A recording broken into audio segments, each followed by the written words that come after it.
Welcome to Hurrdat Sports Radio. 3-2. Off speed, smoked. Left field.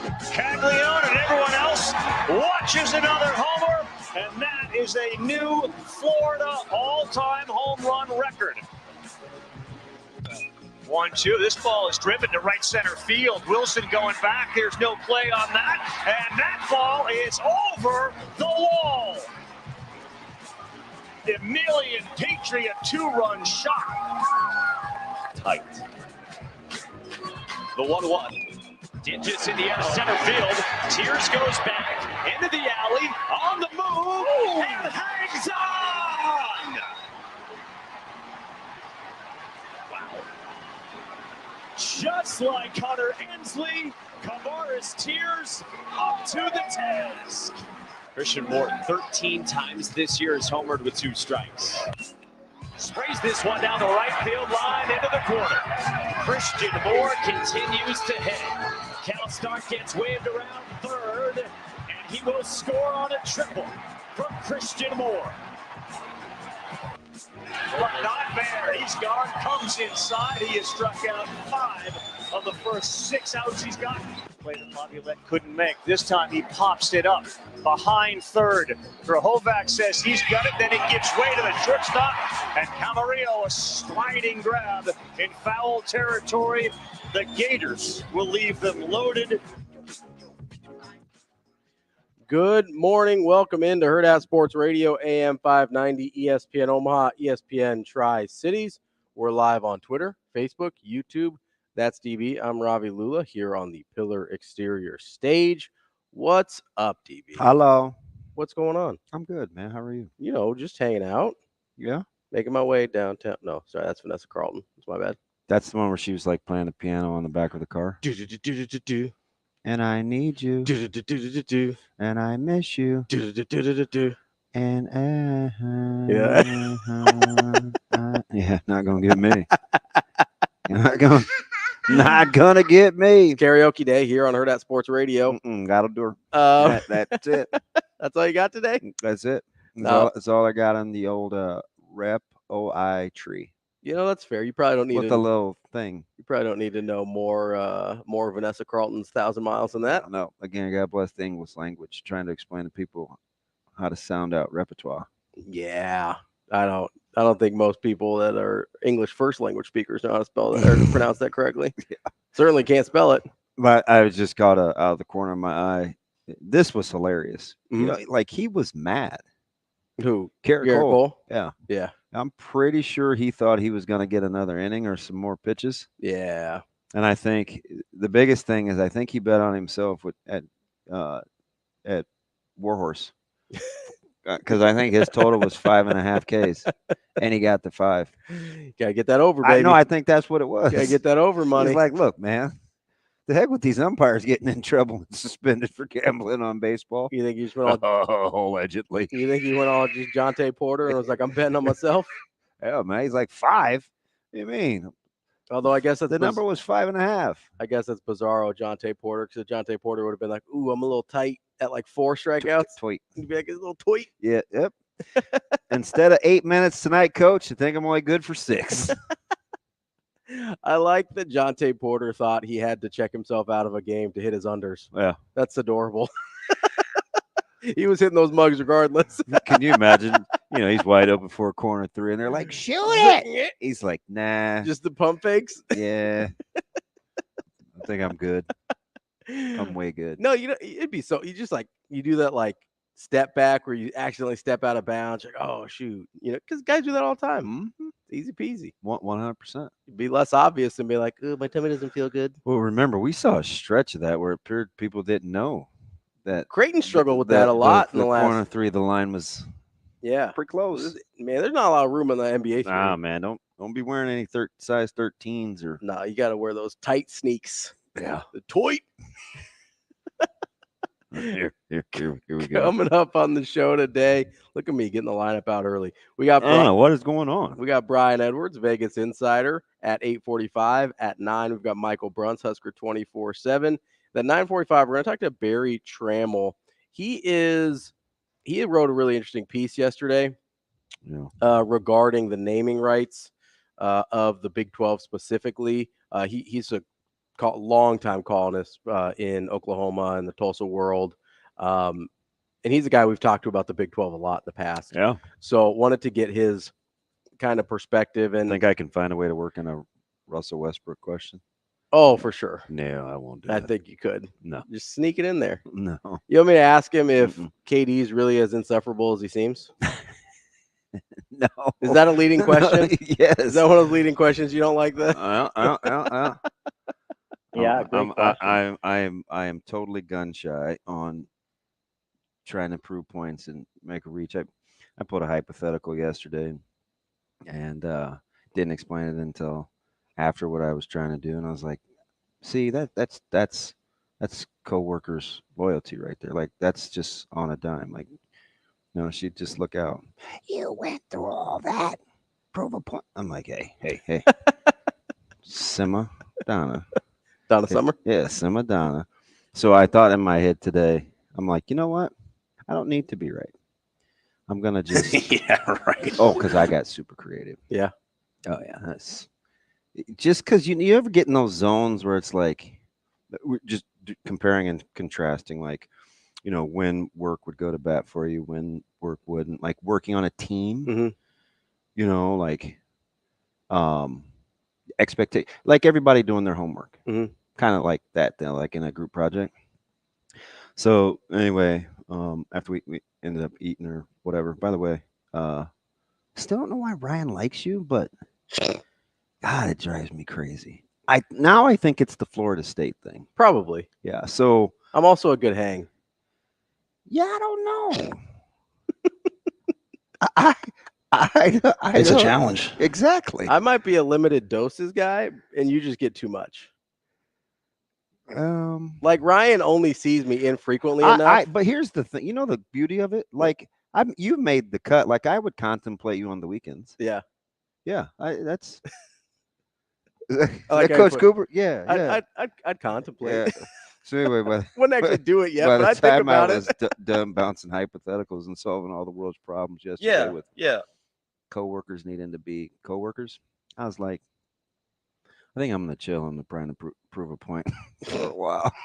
Sometimes it's just not worth it, or I should explain what I'm trying to accomplish ahead of time. But it wouldn't have worked as well. Yeah, if you just, you know what I mean. Well, it depends on who you're talking to. Like, it depends on the person in the situation. Like, I'm a person, if you tell me what you're trying to accomplish ahead of time, I'm way more helpful. Yeah, it would have defeated the whole example. Sure. But like there's situationally obviously where it makes sense, but like, we heard Corey Campbell talk about this the other day where he's like, we don't do anything until the guys know why we're doing it. Mm-hmm. Like, I'm one of those guys. If you tell me what the end goal is, what we're trying to accomplish, I am way more useful. If you're like leading me through the dark, I'm gonna be the whole time just be like, what are we doing? If I start out with the premise, I'm like, hey, listen, if you're part of a team, like, they'll look out regardless. Like, doesn't matter what it is. Sure, yeah. And then you give like a made up hypothetical. Like, do you think the point would still have been received if they knew the end game before you went out on a limb? I mean, maybe it just depends on how that person's wired. Honestly, I really do. Well, you ain't kidding. I mean, like, I'm serious. Like, I am one of those people that, regardless of like trying to prove a point, whatever, it lands better with me if I know where you're trying to go. Yeah. Okay. Like, I receive things better where it's like, okay, this is what we're trying to do here.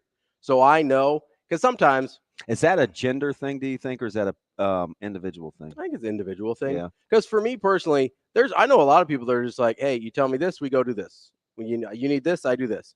Whereas for me, I'm one of those people that, because I will read into a lot of things, if I know we're pulling in the right direction to start off with, and I know what direction that is, then I'm more able to be like, okay, this person is telling me X, Y, and Z. Maybe it didn't hit me right, but I know what the goal is. And I know what they're trying to accomplish. So it's easier for me to navigate. Yeah, interesting. Does that make sense? Yeah, it does. So on a sports example, I just asked a player last week about a position move. He's young, but he's going to be really good. Like, he's going to be good. And I'm like, hey, I don't normally do this with the player, but I actually called his dad first. Mm. That was more out of respect. But I had already talked about it with Coach Queen. Then Coach Queen, well, he was supposed to, but we're kind of afraid of Coach Lamanji. So I ran it up the flagpole, and he shot it down like the first time. Mhm. And then the next day, he's like, okay, let's kind of revisit it. Let me walk me through. And then kind of set the end game expectation of, because it's not bold, but it's a different train of thought to try to ramp up for the long haul. Mm-hmm.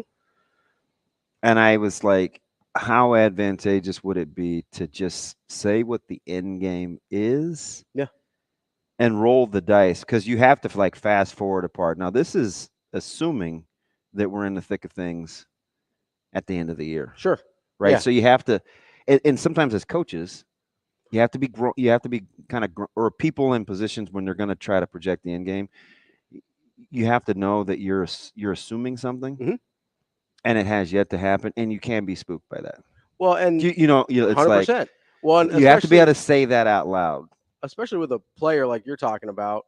And he's just a sophomore. It's okay. What do we get here from how you have to weigh needing him to get to that assumption versus needing him to complete that assumption? Yeah. So right? I told, so after I talked to everybody involved, then I was like, okay, let me talk to the player, mm-hmm. which I don't know. I wouldn't normally do that a ton, but I do think he is unique in terms of his, he's very mature. Mm-hmm.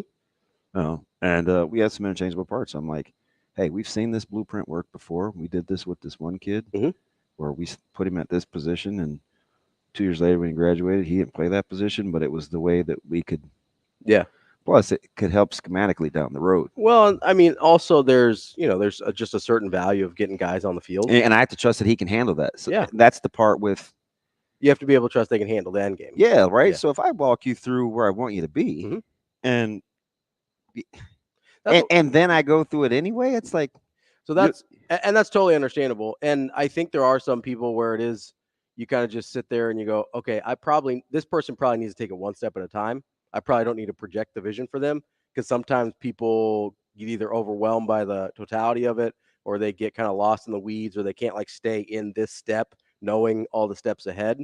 I've met people like that too, where you do kind of it's best for them just to be like, hey, I don't need to know. Just tell me what you need me to do next. Gotcha. Right. Yeah. And then there's people like me who are like, hey, tell me what it's supposed to look like at the end, and then we can get there together. Would you do that with position development? What it's supposed to look like at the end? Yeah. I mean, again, because sometimes it can clearly backfire in relationships. So let's go to development. My default would be yes to do it that way. Mm-hmm. But I would also try and recognize if guys kind of we're drowning a little bit you have to trust that the people that are taking on the information can handle it. Yeah. Because this is a weird example, but it got me thinking about it because of Corey Campbell and the strength and conditioning stuff. There was this viral video probably 10 years ago of this strength and conditioning coach. I want to say it was Louisiana Lafayette or somewhere, where these guys are doing. Okay. You know what wall sits are, right? Yeah. So they were doing wall sits, and they have plates on their lap. Mm-hmm. And then the strength and conditioning coach is walking across the plates. Mm. And the first thing I think is, what the F are we doing? Why? This seems idiotic. It seems borderline dangerous. What's the end goal here? Why is this a good idea? Mm-hmm. And if somebody had been able to tell me, I might not have agreed with the methods, but if at least somebody had been able to tell me, if I'm on that team and some dude's walking across a 45-pound plate on my lap, and I don't know exactly why that's happening, going to have a real hard time with that situation. Really? Yes. That's idiotic. Well, that seems a little excessive. No, okay. It's really dumb. So, could he have said something as simple as, hey, this extra, whatever he weighed, this extra 204 for these 2 seconds that it takes me to walk across is the mental strain on a 3rd and 10. And you'd have been like, oh. What? You know what would have made what would have sufficed? You know what? And maybe this is because, and maybe I wouldn't have been thinking in the moment because they're 19 and I have done the strength and conditioning thing, so maybe I obviously look at it differently. But if he'd been like, hey, I know this is weird, what we're replicating is sometimes in football, it's not a static amount of force that is being applied against you. It's going to vary. Mm-hmm. We're replicating that with me stepping across. It hits you. You have to absorb it, and then it releases. That's actually really good. If he had said something like that. No, that's a really good example on the fly. Maybe you had that one. I did not have that. It's pretty good. If he had said that to me, I'd be like, oh, okay. I'd like, maybe I'd do it different, but I get what you're trying to do here, and I'd be on board. So let me just play devil's advocate here for a second. Because there's a lot of ways you can build mental toughness. If I'm the person that has to tell you that. Yeah, you're going to think I'm difficult. Right. 100%. Yeah, I get that. A lot of people think I'm difficult. Okay. No, and it would. You in this particular case, I definitely don't think you'd be isolated. Now, you may not get as much pushback because that clearly bothered you. And I thought it was so some dumb. Strong adjectives for that. But I mean, some people, I do think that's interesting, like picking and choosing to explain the end game, right? Because we've heard coaches, like heard Coach Rule, right? This is a long time ago, right? Pre-spring. Why would you want to argue with me? Like, why would you come and want to? Yeah. Do you know what? Do you not know that I know that I want what's best for you, and that I know how to get you there? Yeah, 100%. And I bet that's just hearing him say things like that. It seems like he's the guy that's willing to explain that. Yeah. He's willing to, like, if you want to have that conversation, he'll have it with you. Mm-hmm. And listen, I understand from being the person that wants the explanation. Sometimes I have to go get it rather than have it offered to me. Like, so sometimes I have to be like, hey, what are we doing here? All right. So kind of along the lines of where my mind was going yesterday afternoon. If somebody says to you and they're training you, hey, what's a good example? Let's do like the build up, tear down, or the good cop, bad cop. Oh, okay, sure. Yeah. So we say that out loud. Mm-hmm. Hey, sometimes I'm going to tear you down. I'm going to give you a little sugar. Hey, there's good cop, bad cop. You worry about sometimes if you say the outcome ahead of time, that the intended audience is like, oh man, he's on that bad cop thing today. Yeah. So it doesn't have the desired. Yeah. That to me is different though. Cause that's like a methodology. I'm talking about specific goals. Okay. Right. Like methodology, cause I would actually go the other way. I wouldn't be like, he's on that bad cop stuff. I'd be like, oh, he's only giving me compliments so he can play bad cop later. That's how my mind would go. Right. He's only saying this so I don't feel some kind of way when he's ripping me a new one later. So I would, but that's how my mind works too, is I internalize the bad and I kind of like, find a reason not to believe the good. You have no idea how ironic that is. And so like, for me, if I know you're playing good cop, bad cop, then I'm going to find a way to not believe one of them. And then, but if you just are like, hey, you did this really well. You did this really well. I need you to do better here. So if you're in the position development game, or, guys are going to obviously maybe think about changing positions, or there's some early writing on the wall and guys may have to do this. Are you just divulging that game plan? Or are you like, hey, ride with me? Again, I think that in general, I would divulge the game plan, but I do think it depends on the individual. I think you have to have a really good feel on how people process information. And because, like, again, whether it's even something as complicated, I'll say, as long-term positional development, or if it's just, hey, this guy doesn't respond as well to like yelling. Some guys respond really well to like, you get in them and you yell at them and they click and they go. And there's other guys you kind of have to put the arm around and you're like, hey, you kind of like, you talk kind of quiet and close to him, be like, hey, like, what were you seeing there? Because like what I was seeing is you should have done X, Y, and Z. Yeah. You did ABC. Like, talk me through that because I'm having a hard time right now. And then they'll talk you through it and be like, okay, I see what you're saying, but really need you to stick to X, Y, and Z. That's what we asked you to do. That's what your teammates are expecting you to do. Like, you're having you have to really be able to gauge temperament. You do. Because I was kind of listening to some of those pitching visits on the mound during the CWS yesterday, and I'm like, oh, those pitchers are the worst. It's the first thing I was thinking of when you're giving that example. Pitchers are the worst with it. Because some guys, you can get in them. And then some guys are like real in their head and cerebral and then like real like introspective even while they're pitching, and you got to be like real kid gloves with them. Yeah, I still go back to Matthews getting pulled after the one hitter, and I'm just the visual, the psychological of what that signified. Oh yeah, I mean, I know what it signifies for me. Like, I get it. Like like I said, I really internalize negative. I find a reason not to believe the positives. And then that's like my default, right? So that's what I work against This most is of the the time. exact conversation I had But yesterday. but again, because I know that about myself, what is it? Give me the negative positive thing again. I internalize the negative, Yeah. and I find a reason not to believe the positive. But because I know that about myself, I also know that if you tell me the end game ahead of time, it's easier not to internalize the negative. Definitely noted. I like that. You know what I mean? Yeah. Because if I feel or I get the sense of like, hey, you're upset, but I don't really know I know you're upset about a specific thing, but I feel like there's something bigger at play that I don't understand, then I'm going to have a really hard time navigating that situation. Whereas if you're like, hey, I'm upset right now, obviously in this moment, this is what I'm trying to accomplish, and this is why this thing prevents me from accomplishing that. I'm like, oh, okay, let's fix it. Let's go. You know, that to me is, but again, a lot of people aren't wired that way. Yeah, and I think knowing is half of it, right? Because that's the whole key to the development thing. If guys are going to trust, and knowing if you're especially early, the one doing the coaching, and it really does help if you know as the person how you need to be coached, right? Like I've had bosses and leadership positions and stuff like that just the way I needed to be led or coached or mentored or whatever was not in their repertoire. Like it just wasn't there, and so we had a really difficult time working together because it was just like, hey, the thing that I need from you, you don't have in your tool belt. And that's not an indictment on them. It's just hey, this doesn't make any sense anymore, right?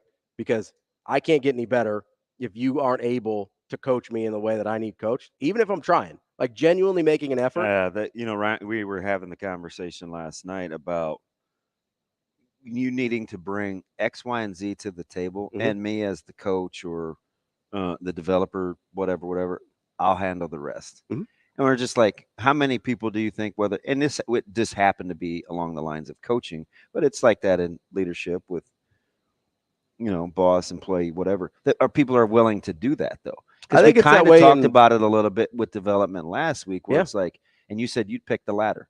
I need you. And at this point, we were talking about metrics like speed, right? And I'll teach you the rest. Yeah, I'll teach you the skills. We'll teach you how to open up your hips and all that kind of stuff. With the basic baseline. Yeah, with the building blocks. Yeah. Right. I just don't know if most people in position. I assume coaches are, which is why you get into the ready-made versus not ready-made discussion. It should be in the business of I'll do the rest. Because that's what teachers do, right? Yes, I will say the one thing about that kind of makes a distinction is sometimes when coaches say, and I'll do the rest, they kind of get in this tunnel vision of not taking in new information. Like if you go, I'll do hey, you bring this and I'll do the rest. But then the player's like, okay, I appreciate you doing the rest. So I think maybe that's what you like about Coach Rule because he does strike as a lifelong learner. Yes. Right. He will take in new information and adjust his approach based on that new information. That's something I appreciate, not just about Coach Rule, just people. If you can't take in new information and learn from it and change either your attitudes or behavior because of it, I'm going to have a real hard time with you long term. Coming up next, we will get into more probably sports stuff, maybe some philosophical leaders. It applies all places, but we will get into more. We've got a College World Series final set, and, there's always college football to talk about. That's DB. I'm Ravi Lulla. This is Hurrdat Sports Radio. We will be back.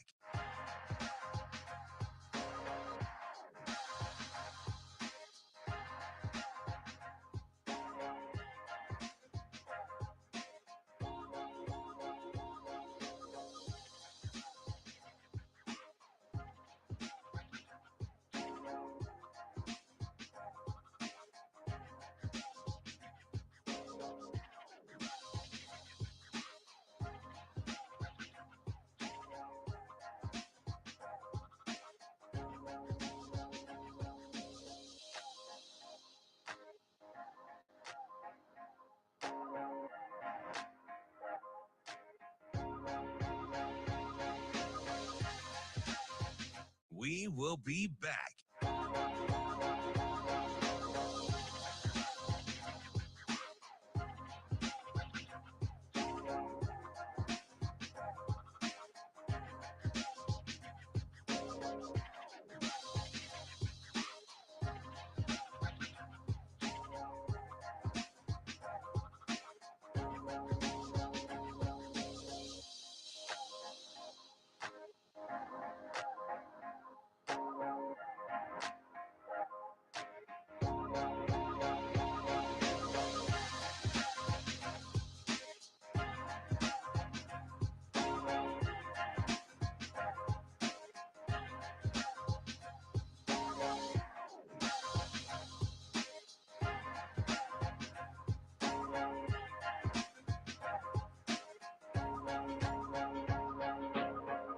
We will be back.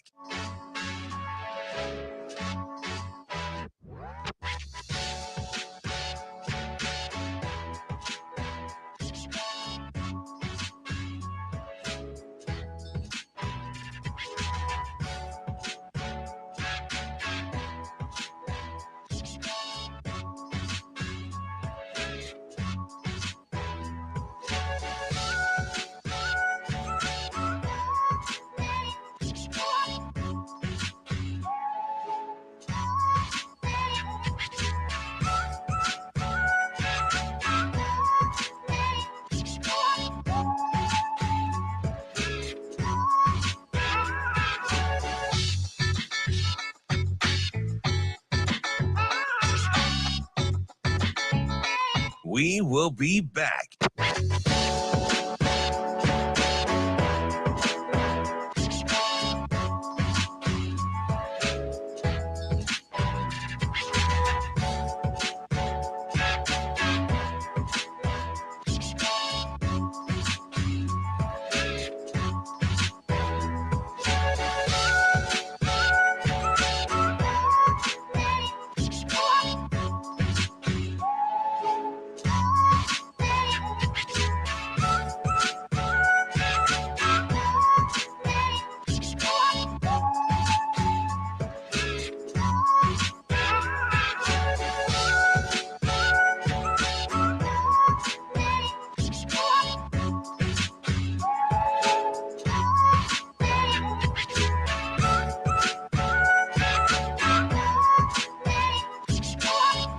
We will be back.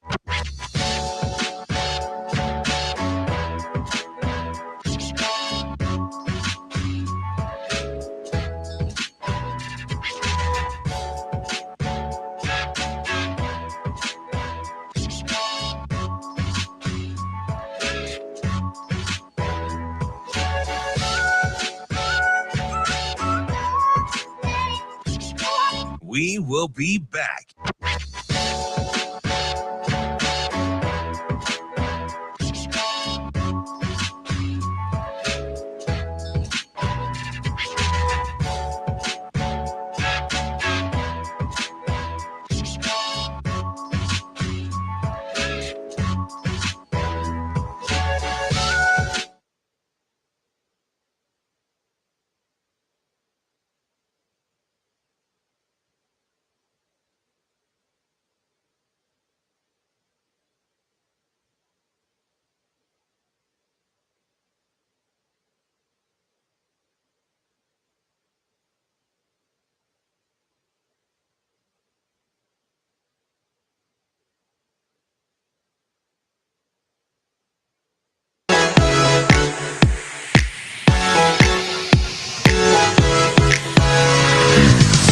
You're listening to Hurrdat Sports Radio.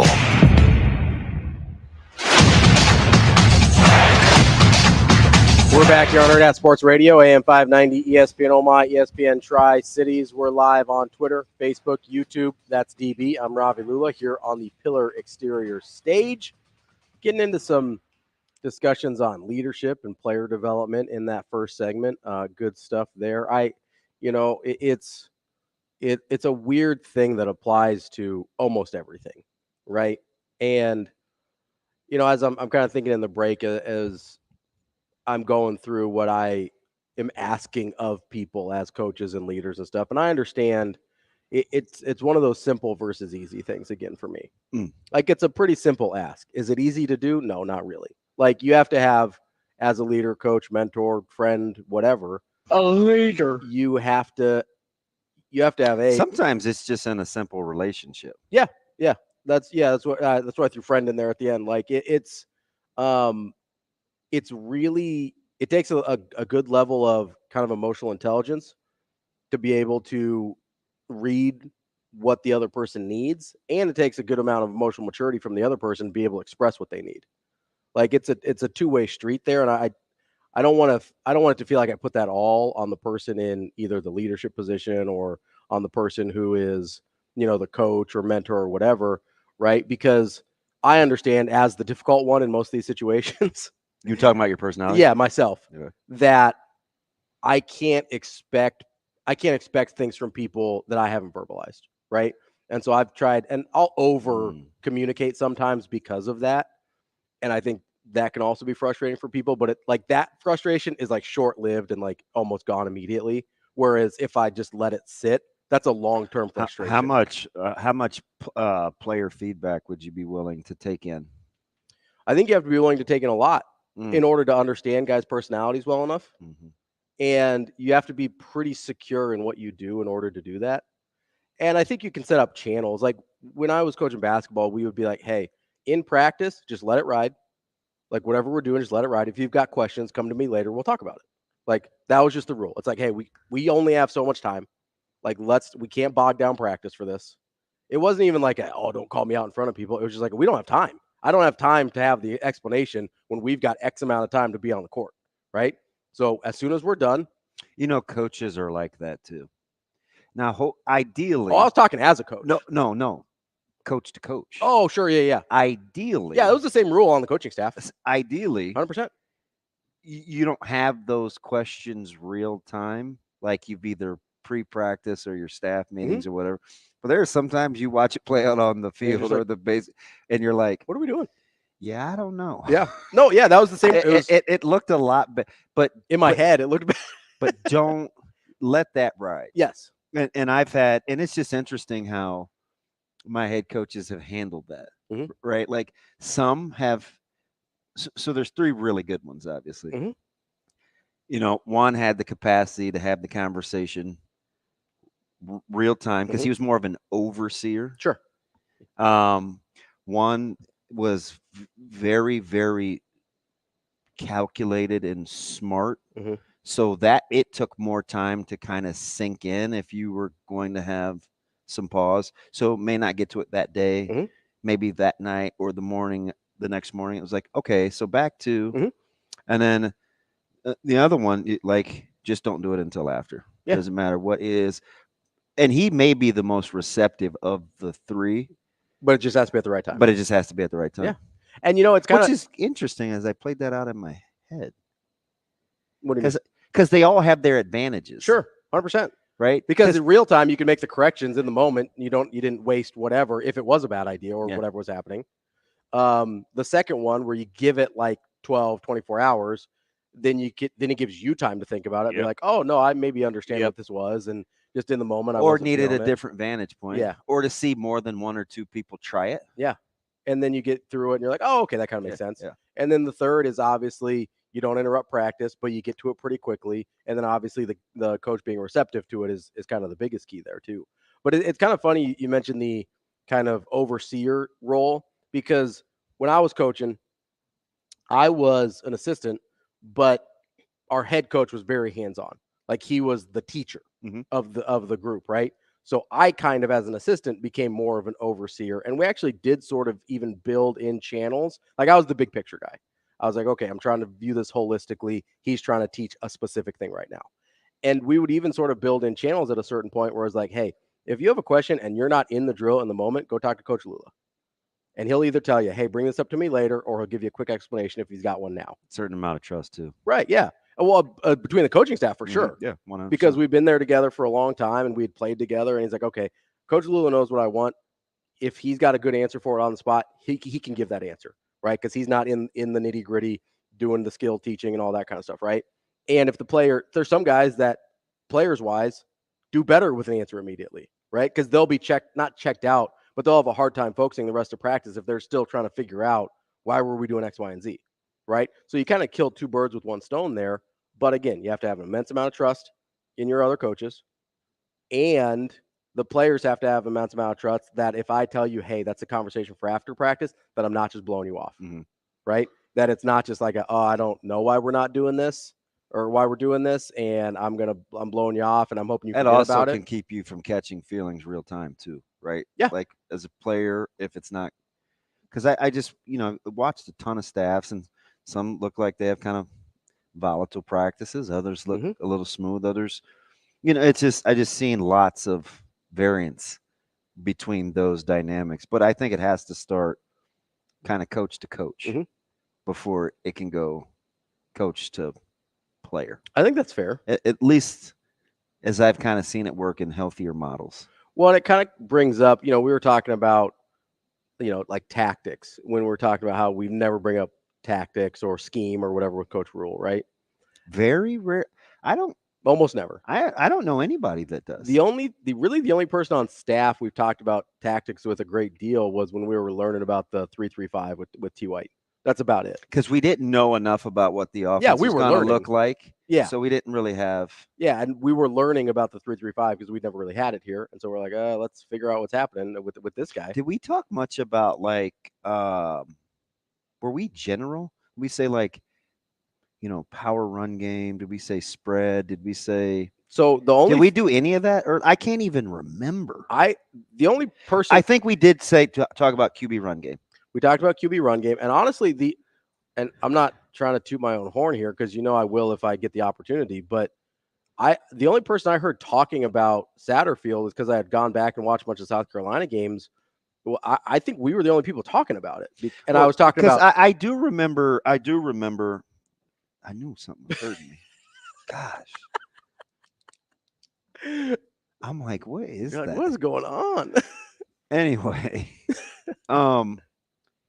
we did break down. We got into this 2 or 3 week stretch. Yeah, I think, particularly locally, where we got into how many carries would be too quarterback centric. Yeah, do you remember that? kind of. We got into quarterback run game, we got into designed versus quarterback run versus scramble. I do remember that. And then I was getting really into the weeds on the 2 tight ends and kind of that Jaheim Bell spot that I was like, okay, Janaron Bonner might have that skill set to be the Jaheim Bell from his team last year at South Carolina. And, I think he's going to use the double tight ends a lot. And I think he designed some pass plays to allow for a quarterback run and things like that. But we didn't have a great idea on what Satterfield was going to do. Mm-hmm. And so we didn't talk about it a ton.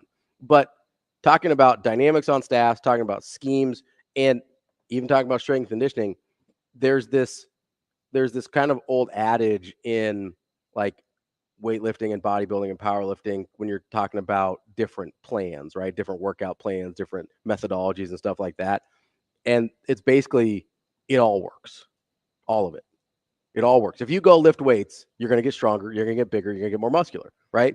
If you go out and we've seen every type of offense under the sun work at some level, right? Triple option, spread option, air raid, power run, whatever, right? Pro style, it all works, right? If everybody's bought in. Same thing with the coaching staff dynamics, right? All of these work. Well, it all works. There is though a certain level of technical, the execution of it that has to be at a. Yes. I don't even know what the baseline would be. But in general, it's not about the scheme or methodology or whatever itself, because they all work. If done right, they all work. Now, I may have a philosophy about I'm really more of a QB power run game versus a spread option guy, and I think that works better. But the dirty little secret is everything works if executed right, if everybody's bought in and on the same page. There's usually no inherent. You can run the ball 55 times a game at Minnesota. Or you can throw it 55 times a game at Minnesota if you execute it correctly and if everybody's on the same page. Yeah. I think that applies not just to the schemes, but to the coaching methodologies, to the strength and conditioning. It's sort of a universal truth in most things. We'll wrap up hour number 1 on Hurrdat Sports Radio coming up next. We will be back.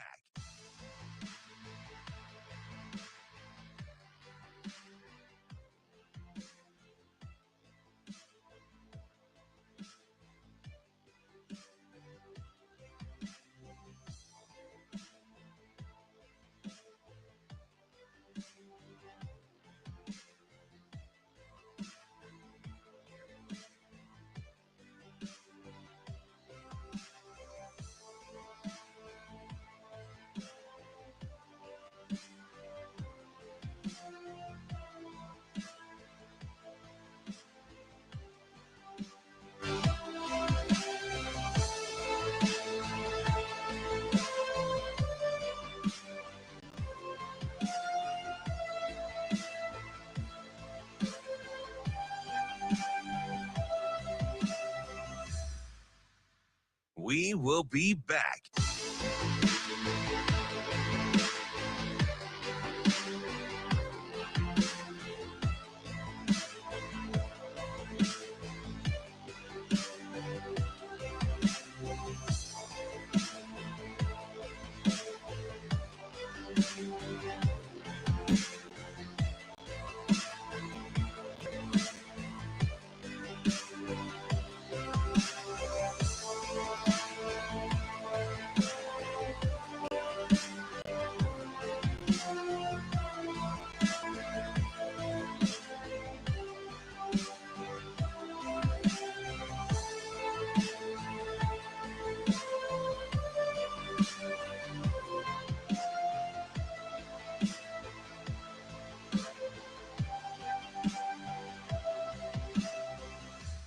We will be back.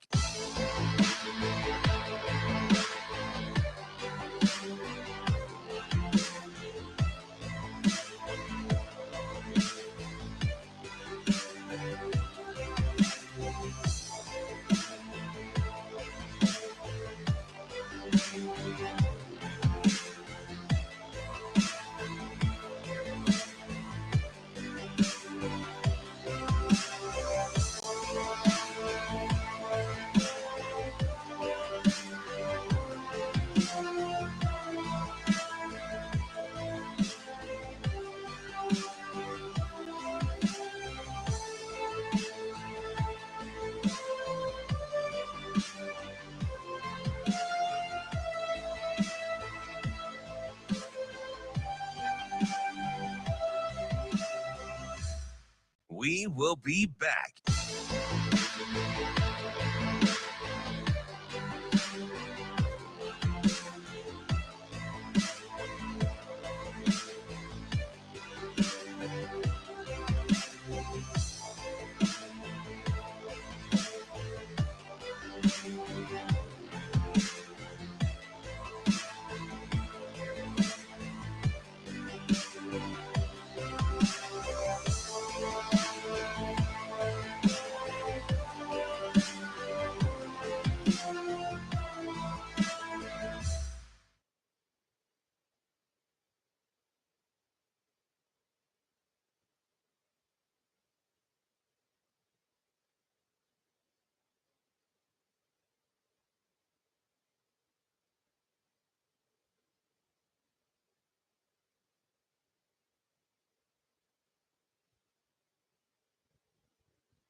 You're listening to Hurrdat Sports Radio.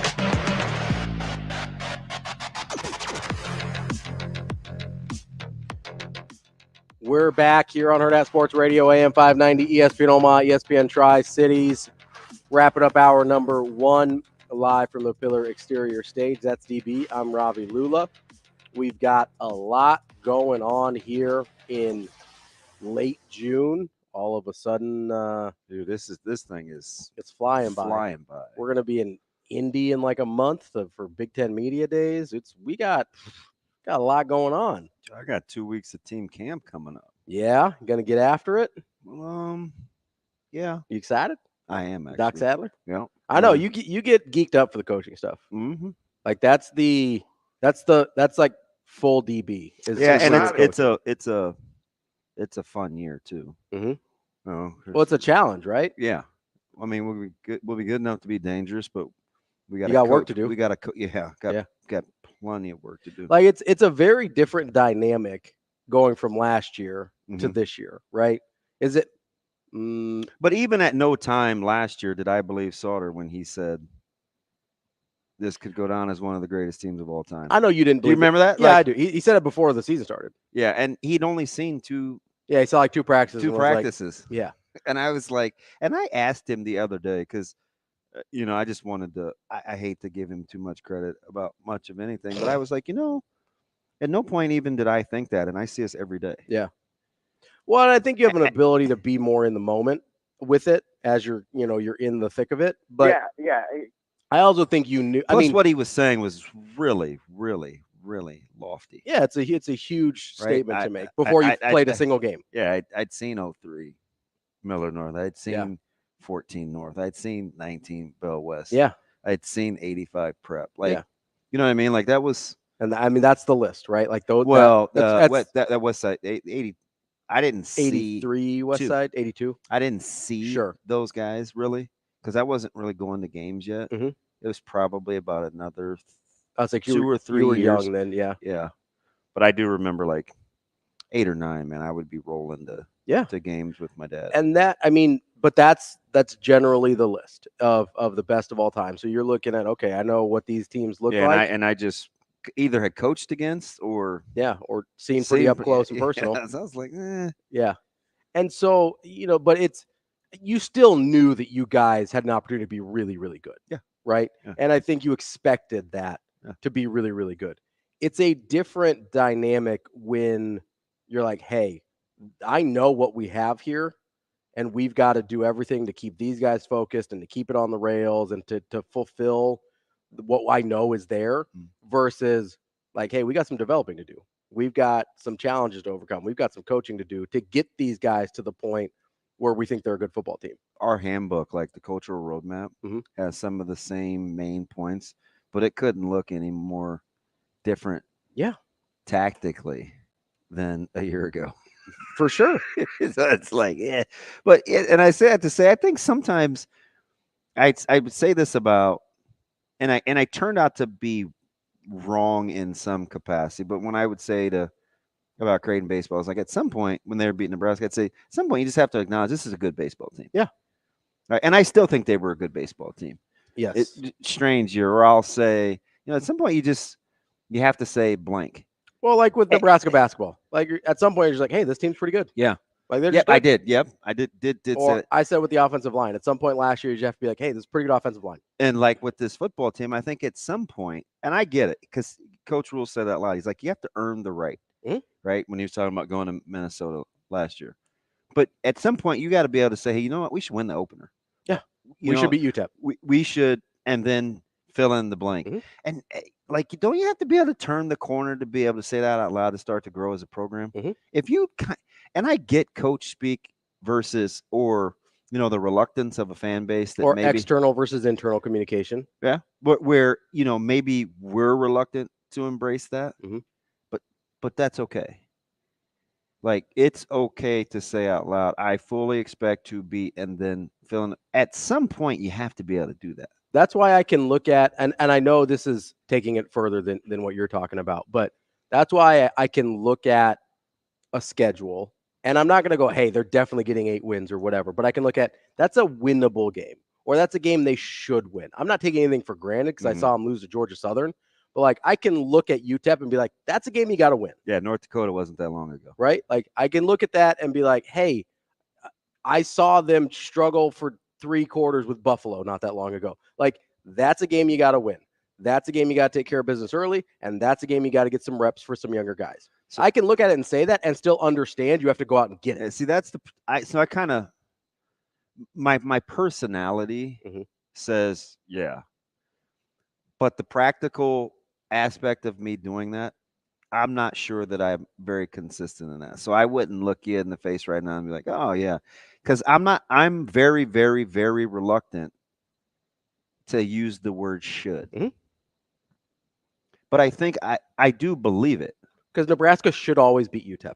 Always. You know what I mean? Like full stop. I can understand they're not always going to, but I can say they always should. Yeah, I mean, there's no reason under God's green earth Nebraska should ever lose to UTEP or to Georgia Southern or whoever else, right? Or be down to they need a miracle against McNeese State or whoever, right? Like, I can say those things and it can be true and it's still not happen, right? So I get what you're saying. You want to be hesitant, or you're hesitant because you don't want to take things for granted. You know the work that it takes to go out and still beat a UTEP, right? Because it is work. You can't just roll out the ball. And a lot of it is experience too. Like, I was talking to what a lot of teams that win championships don't. Some coaches go back and say out loud, typically there's a couple breaks they caught during the season. And normally your said team stays relatively healthy. 100%. Like that's You know kind who of didn't- luck of the draw. You know who didn't stay even remotely healthy last year? Nebraska. Yeah. At some pretty key spots where they didn't have a ton of depth. Like you need to catch. You need to catch some breaks. Yeah. You need a check swing not called. Yeah. Stupid. No, but I'm just No, saying. no, but you're right. Right? Like Yeah. that had to go. You needed that to go Burke's way, and nobody's gonna go back and look at that. Nope. But I'm telling you, with Changes the entire dynamic. Yeah. 100%. Because guess what? You go 2-0, you're in the spot. I knew Tennessee, whether they lost yesterday to Florida State or not, I knew Tennessee was making the championship one way or another because their pitchers were lined up, they were rested, and that lineup is relentless. Yeah. They weren't going to lose to a Florida State team whose bullpen was already shot. With that lineup, they weren't losing that game, or at least 2 games in a row ever. Wasn't going to happen. And I can say that and still here's the other thing about the check swing though, right? Like you have to Tennessee still had to go get it after that.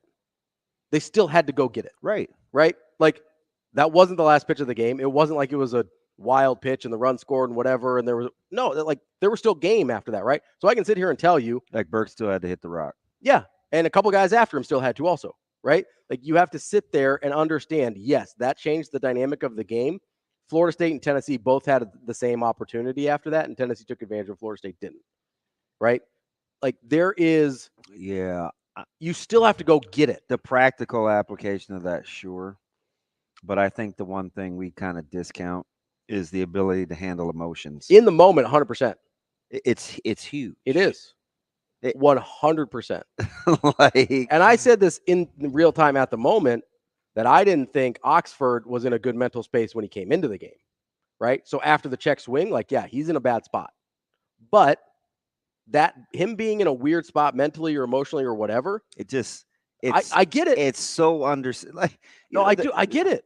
The greatest thing Gretna did when they beat us in the state championship is how many teams would have wilted with their back against the wall on the goal line?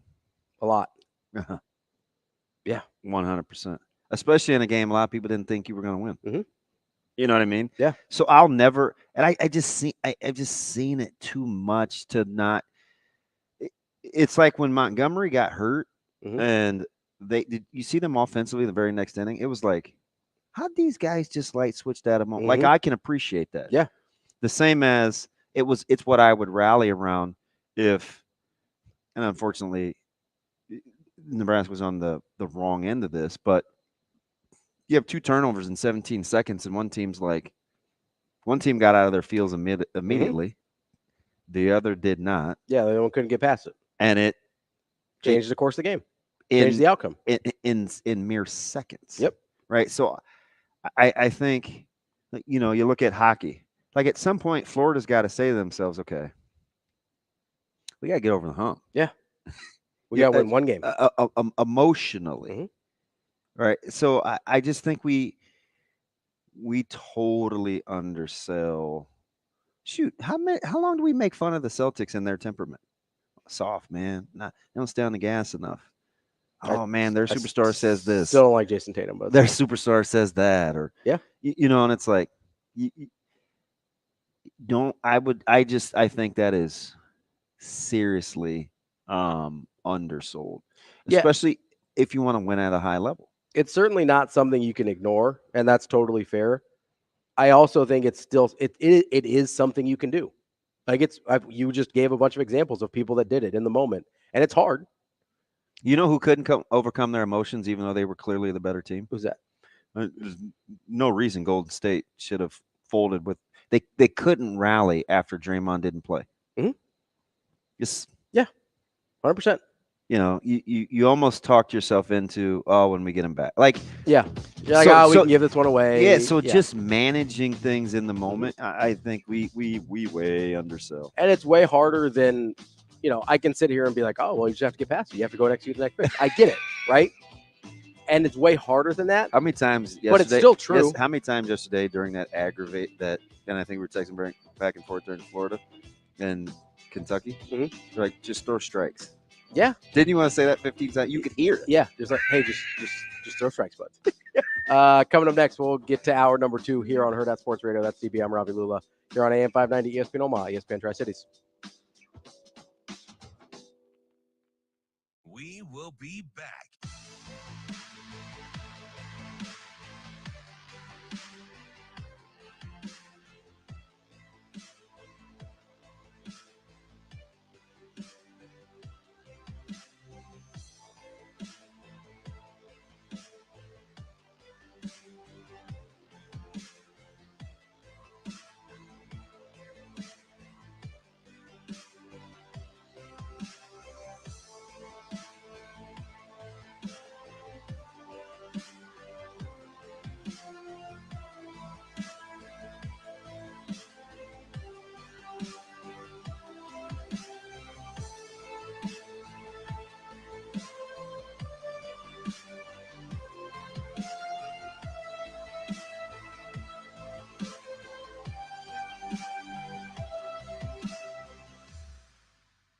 We will be back.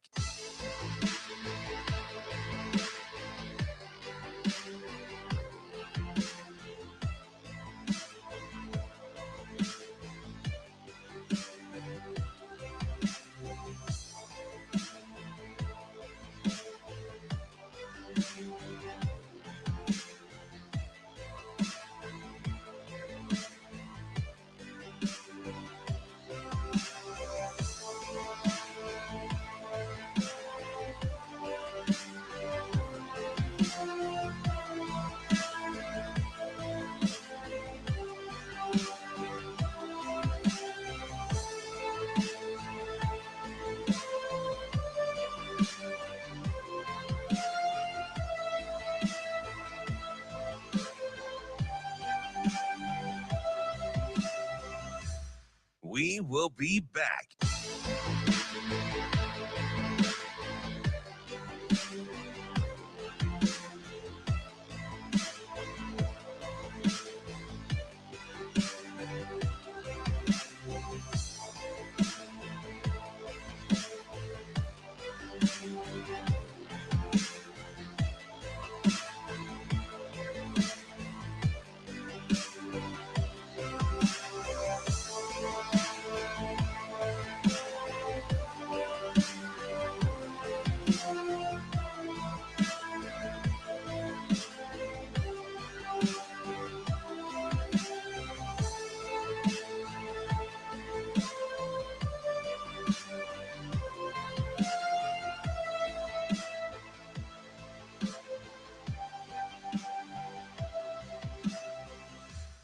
We will be back.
Welcome to Hurrdat Sports Radio. Hard hit.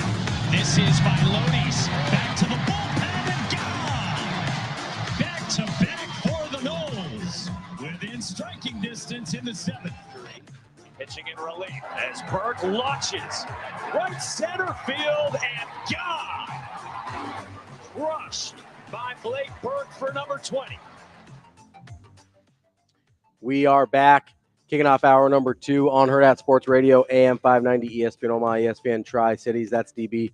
I'm Ravi Lulla here on the Pillar Exterior stage. You can also catch us on Twitter, Facebook, YouTube, and wherever you get your podcasts. If you're not listening live, We appreciate however you are consuming our content on a daily basis. We have, to this daily basis. Kind of worried about that guy's future. Yeah, I think it's over. No, I know that. I just like long-term future. Yep. Yeah. Yep. Well, there's there's some guys that you wonder about what they're gonna do after it's all over. I feel like he's one of those guys. To this day, 100%. Boxers are boxing is that's a tough one, man. Like we talk about it with all athletes when they don't really know what to do when they retire, but boxing seems to be one of the hardest, right? Oh, for sure. Because you don't need a team to sign you. You just need one person to want to fight you. Yeah. Right? Yeah. I mean, you can. I mean, at the end of the day. Like how old? Like Mike Tyson's 58. Yeah. That man's gonna go back out there. So they pushed that back 2 months? Yeah, because I see he's getting ready to fight Perry. Yeah, he had a infection or something. Tyson it was did. a. It was. What do you call it? Hernia? Was it a hernia? Hernia, I think. Yeah. I think it got infected, or so I don't know. It was. Yeah. Was it a hernia or an ulcer? No, it was a hernia. I think it was a hernia. Yeah. That's the one where you can kind of like drip goo internally. Maybe. I'm not totally sure. What's the one like if they maybe they both are? I don't know. If they rupture? Yeah, and you don't know. I think that's a hernia. Okay. Because ulcer is just like What's the one that like sometimes deal. like I have one where little kids you have that little scar right there? Yeah, that's a hernia. That's a right? hernia. Okay. Yeah. That's the one.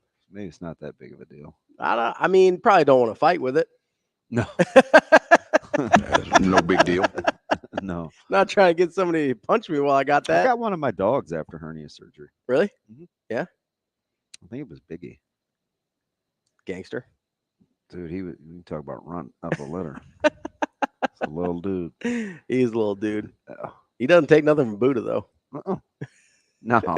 That's fine. No, good and well. He'd get whooped. I don't know. But Biggie stands on business. Maybe it's just respect. Probably. That's how it was with like when Tally was around. She was the only girl, and she was one of the smaller ones, but like she's still on business. Nobody was messing with Tally. Yeah. Doug is about 110 pounds of just meatball. And he was like, whatever you say, Tally, we're good. Going back and did you notice? I'm surprised you haven't said anything yet. About what? Your Red Sox are at 5 in a row. Yeah, they're still not very good. Golly, man, you're like Denny Downer. No, listen. Ravi here for wet blankets. Sets at his belt, he throws. So you could not win 5 in a row. Yeah, I prefer this. Okay. But I need him to get like 10 games over 500. Then I'll start maybe considering them because this is what they do. They've been doing this for at least 2 years now. Mm-hmm.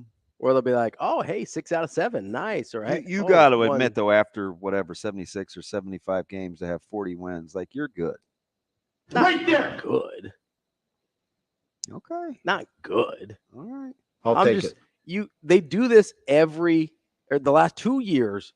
They go, hey, we're going to win 6 out of 8, and then they drop 5 in a row. And then they win 7 out of 10, and then they drop 4 more in a row. Like, this is what they do. We did jinx the Royals, though. I didn't do it. That's 3 in a row. I didn't do it. But who's counting? Maybe. I mean, Dodgers are still struggling with the Rockies. But, hey, the Marlins have 2 walk-offs in a row. I know you rolled your eyes at me the other day. Yeah. They got 7 walk-offs on the season. Isn't that the Major League best? It's the high.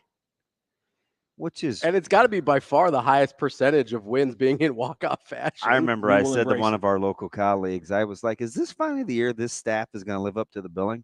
And after about 3 weeks of the season, I was like, nope. Not today. Nope, just not going to do it. It's like, man, I sure was looking forward to A.J. Puck. Yeah. Maybe next year. Probably not. Maybe He's next doing some year. good things. We're going to have to like manage. And you rolled your eyes at me yesterday. I wanted to come up here give you a piece of my mind, but I only have very little left. Like the Dodgers are going to have to tread water with Mookie. Not exactly the healthiest team. I don't think I rolled my eyes at you. Kinda. Well, maybe. It's hard to tell. My condescending look kind of just come out on their own. And then I looked up and I was reaffirmed that they still only have 3 less losses than the Phillies, and I think the Phillies are really good. Yeah, the Phillies are phenomenal.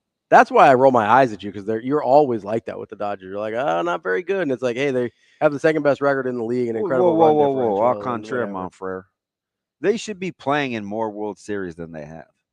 And I do understand that it's a difficult sport. It is difficult. But let's not, I mean, they aren't the Lakers or anything representing. They have underachieved in the playoffs. Yeah, 100%. But regular season, they've been pretty good. Ooh. I'm not going to say who cares. You got to get there. Because I'd much rather have the opportunity to lose than not get there. And anybody that tells you anything different is lying. Yeah. Also, I listened to a fantastic argument yesterday. Okay. I think it was it Michelle and Joe? It was somebody. Mm-hmm. It's the middle guys that I like at noon. Doug and Daddy? No, on 590. Oh, that's Tri-Cities, right. I'd have to look it up. Joe and somebody. Mm-hmm. But anyway, they were there is a fascinating conversation on dynasties and the dynasty potential of the Celtics, and they were kind of rolling their eyes at it because of the degree of difficulty. Mm-hmm. And of course, they reference some different franchises that had opportunities, but it just kind of didn't go their way, and how hard it is. They were talking about the schedule, mm-hmm. How teams that got beat in the first round have been done for almost a month and a half. Yeah. It's a long season. All these things that we used to roll our eyes about when LeBron said he played a lot of basketball. But he made it interesting. They made an interesting point about finals, right? Because they were talking about Jordan and dynasties and going 6-0 in the finals and how that will always be his kind of the ace. Yeah, it's his trump card. All things being equal, 6-0 in the finals. My man can pull out an ace. And they both said, because they were comparing franchises, Lakers and Boston, the better franchise. And of course, I think it's Lakers, even though Boston has more championships, just because the Lakers have been in the finals infinitely more times than Boston. Mm-hmm. And the pushback from his colleague was, would you rather be 6-0 in the finals or go 6-10? And I think this is just me. Mm-hmm. I'd rather be 6-10. So I think this is one of the dumber arguments. That fits like in the Lakers. Then they've been there so many times. They've been there 34 times or whatever. I think one of the dumber arguments for MJ over LeBron is the finals argument, because we're supposed to penalize. They do it to a lesser extent with Tom Brady and Joe Montana. It's like, well, Montana went 4-0. It's like, well, so we're supposed to penalize. Yeah, Brady's lost quite a few. Yeah. Like we're supposed to penalize LeBron for dragging poverty franchises to the finals. Even though Brady's played in 9 Super Bowls in 20 years. I think that's right. He won 9 and 7. It might be 10. Did he lose 3? He lost 2 to the Giants. He lost 1 to the Eagles. Yeah, he played in 10. Yeah, that's because he won 7. That's incredible. Did he only lose 3? Did he lose more than 3? He lost both to the Giants. He lost to the Eagles. Was that it?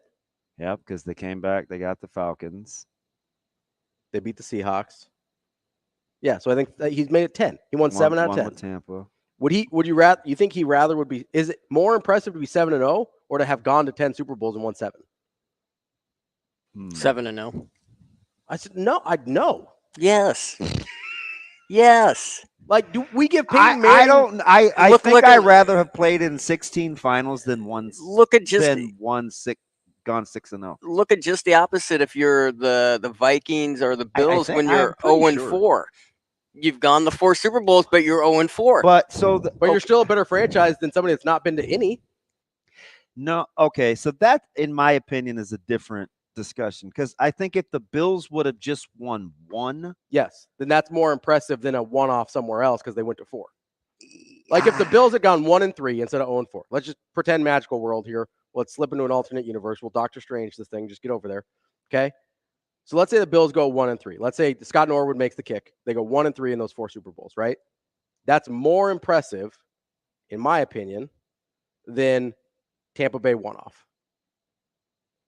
Which turned out to now be 2. But in that stretch. Yeah, in that stretch. In that stretch. Yeah. Like, because that was a good Tampa team. It would have been better than the 0-2. That was 0-2 that Tampa won it? Yes, they beat the Raiders in 0-2. But they had missed the year before because they had... That was the catch the Rams. with the Ricky Prohl. There was Ricky Prohl had the big catch for the Rams. Bert Emanuel had the non-catch. It hit the ground. They changed the rule because of it. Like, would we have that team would be considered better if they had made the extra Super Bowl, even if they lost. Even if they still go on, lose to the Patriots. So I got a question, though, because as the resident Florida State honk, been all to the College World Series all these times. So if they just won one, you'd be cool? Or would you be the guy that's like, oh, they only won one out of the 30 times that they've been here? You know what I mean? So it's like. Yeah, no, I mean, it's better. It's certainly better if they have won the one. But I would rather make it to 24 College World Series than be like, they've made it to 4 and, they haven't been able to get across the goal line, right? But going over versus having 1 is a huge difference. Yeah, that's why I don't love the Minnesota and the Bills one's a tough one. Like, let's go. Who's lost a lot of Super Bowls? The Broncos. Yeah, they're like 2 and 4. Is that right? Something like 2 and 5. 5 maybe. Because they have they lost to Dallas in 77. They lost to the 49ers. They lost to 77? The Seahawks later. That's stretching me. So they're at least that was like 77. 2 and 3, maybe 2 and 4. Got blown out by the Niners. Yep. You see that? 55-10. I remember Elway couldn't win the big one. Right. So it's 3. And I was like, wait a minute. I thought he was captain comeback. What do you mean can't win the big one? Like Super Bowls. Yeah. It's hard to win. And now they've got anyway. Now they've got the 3 because Manning went back and got one, whatever. But for a minute there, they were the franchise that couldn't win the Super Bowl. And then you get one, and all of a sudden, like, oh, you're cool because we've been to 5 Super Bowls and we've got one, and it's a different conversation now when you get the one. When you're an offer, that's a tough pill to swallow, no matter how you cut it. It just is. Were you thinking the same thing when we had divisions in the Big Ten and you were gonna inevitably earn the right to go lose in the Big Ten championship? I'd rather win the Big Ten West than not. Yeah, me too. Because what are we talking about now? Oh, Nebraska couldn't even win a poverty Big Ten West. Poverty. Now that's poverty? Right. Like that's real. That's a real narrative about Nebraska is like, oh, the Big Ten West was this bad. Like people use that as a barometer to tell you how much Nebraska struggled. Is they couldn't even break through in a division where Northwestern broke through twice, I think. Yeah, right? 19 and 21. So what if you go 1-0 in the Super Bowl, and your Super Bowl that you win by just an enormous amount. You just crush your team, and then the next Super Bowl you lose. Doesn't that dampen? I mean, you've gone to 2 Super Bowls, but your first one you were just like the greatest team ever in the Super Bowl. I'm talking about like the Bears because they were 1-0, and then they went 1-1, and when they lost the second time. No, because you know what? If you're like, let's use Aaron Rodgers as an example because he's been to 1 Super Bowl, won 1 Super Bowl. We would think better of Aaron Rodgers if he had made more Super Bowls. Who'd Grossman play against again? That was Colts. Was it Indy? Yeah, that was Peyton's first one. I don't know. I don't really think of the Bears like that. I don't either, especially because they were so far apart. That's 20 years apart. Like that's a tough spread there. But you're looking at like Aaron Rodgers. Aaron Rodgers. We would think better of Aaron Rodgers if he had made more Super Bowls. Even if he just wins the one. Because what's the thing we talk about with Aaron Rodgers? We were talking about this last week. For as good as he is, probably should have won more. Shoot, and I think I'm the one that said it. You were. Yeah. For as good as he is, why hasn't he won more? Yeah, his statistics are ridiculous. They're bonkers. Like they don't have the volume of Brady's, but they're better than Brady's. So I think real time, the hard part I'm having, like wrapping my thoughts around, is what's the designated, like when do I Where's go the cutoff? I appreciate the consistency to it'd be nice to win one. I need you to get well, you got to win at least one. That's kind of the key. You got to get one. Yeah. Because if you don't have one, then you have the narrative of like, oh, I can't win like. But I still appreciate. It's a great example is Jerry West just passed away. I'll give you a better one. Who was the guy that I told you I was kind of meh about in Carolina history? Not Vince. You love Vince. Coach. Oh, Roy. But before Roy. Oh, Dean Smith. I walked out of the door and I was like, yeah, I'm kind of one of those guys. I'm like, kind of mad on Dean Smith. I'm kind of on Dean. You big Matt Doherty guy said. He could recruit. Look who he brought in that other guys won with. Good on you, Matt. That's how I feel about Dean. Yeah, should have won more. I feel like he should have won more. Just got the 2. You can make that argument for Bobby Bowden. Probably should have won more. He's got the 2. But I lack consistency, though. So that's what I'm struggling with. Yeah, I think because just hearing me talk about it out loud, it's like I just gave you 1, but at some point, when you're that level of excellent for that long, you have to look at it and be like, probably should have broke through more. But to me, that's different than saying, hey, it's better to have gotten there a bunch of times and not been able to cross the finish line more than once or twice than to say, hey, you probably should have won more. Like, you can say both of those I watch things. These guys get whacked by, like, Michael Doliak. Like, both of those things can be true, though. Both of those things can be true at the same time. Like, I can still say that Dean Smith or Bobby Bowden or whoever should have won more national titles. And in the same breath, be like, it's pretty awesome that Florida State finished in the top 4 15 years in a row. It certainly doesn't sound right, though. No, but I mean, because it sounds like a contradiction, but it's really not. Like, what's my difference between Aaron Rodgers and Dean Smith? Isn't basketball a little different? Think Aaron Rodgers, I think Dean Smith knew that the earth wasn't flat. I don't know that. Isn't basketball? I just think Dean Smith or Aaron Rodgers is so supremely talented more than Dean Smith was a great coach. That's fair. Maybe that's it. Maybe it's our because I think Dean had more peers than Aaron.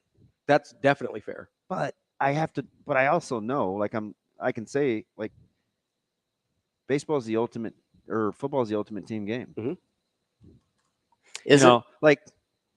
I think Nolan Ryan is like one of the greatest underappreciated GOATs. We never talk about Nolan Ryan in the GOAT discussion when it comes to pitching because my man couldn't get a Cy Young.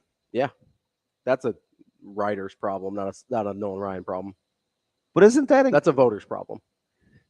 But I'm in awe of Nolan Ryan. If Nolan Ryan existed today, he would have multiple Cy Youngs because we look at pitching differently. But we also wouldn't let him throw 9 innings either. So no, but he would still throw more innings than most people. Like, him going 7 every night would be a miracle. Yeah, because you'd have to fight him probably to get all. Yeah, and also, like, okay, if he's effective, who cares? Isn't basketball a little different, though, when it comes to college basketball? I say that because when they use the quantifiers, you think the Braves will look back and think that they should have won more? In the 90s, 100%. I think they do. Every Braves fan I've ever talked to, but are any of them mad about 13 first place finishes in a row? No. Like, both can be true. It can be true that's like, hey, it was an awesome run. Probably should have gotten a couple more. Like 96 when they're up 2-0 on the Yankees, definitely should have got that one. Have to. Can't lose 4 in a row. Can't let Jim Leyritz beat you. Like, even currently, should the Braves have won more in the last 4 years? I mean, the Dodgers should have. Not to bring that up, but no, they should have. Full of metal. For as good as they've been, the Dodgers should have broke through more. But again, in the same breath, you've been happy that they've been really good for the last decade, right? It's more fun to watch that they've been really good for the last decade. This is going to sound like total first world crybaby, but it's kind of frustrating. I know, but I'm just being like, you want me to make it up? Like, well, those are my real feelings. Let's go to let me let him get this out real quick. Oh yeah, sorry. Is basketball different? How? The way that they describe teams, as in this team has this many national championships, and then right after that, usually the next descriptive behind that would be this team has this many Final Four appearances. I mean, and then after that, it's whatever line they get to, but they don't say how many times they've been in the championship. They don't say how many times. I mean, Final Four is the line for college basketball. But like, they don't make a distinction really between Final Four and Final for the most part. I do think that is the one clear universal thought process, because they don't talk about coaches getting over the hump in college basketball in terms of winning championships. No, it's about making the Final Four. They talk about getting to the Final Four because it's kind of a crapshoot. Which is weird. Yeah, but I think that's right. Yeah, Final Four is the holy line of demarcation for college basketball. Hard pressed to say that's the only sport you don't have to actually win, but it kind of feels until like you make it to 3 or 4. Because we certainly don't talk about college baseball like that. No, we certainly don't talk about college football like that.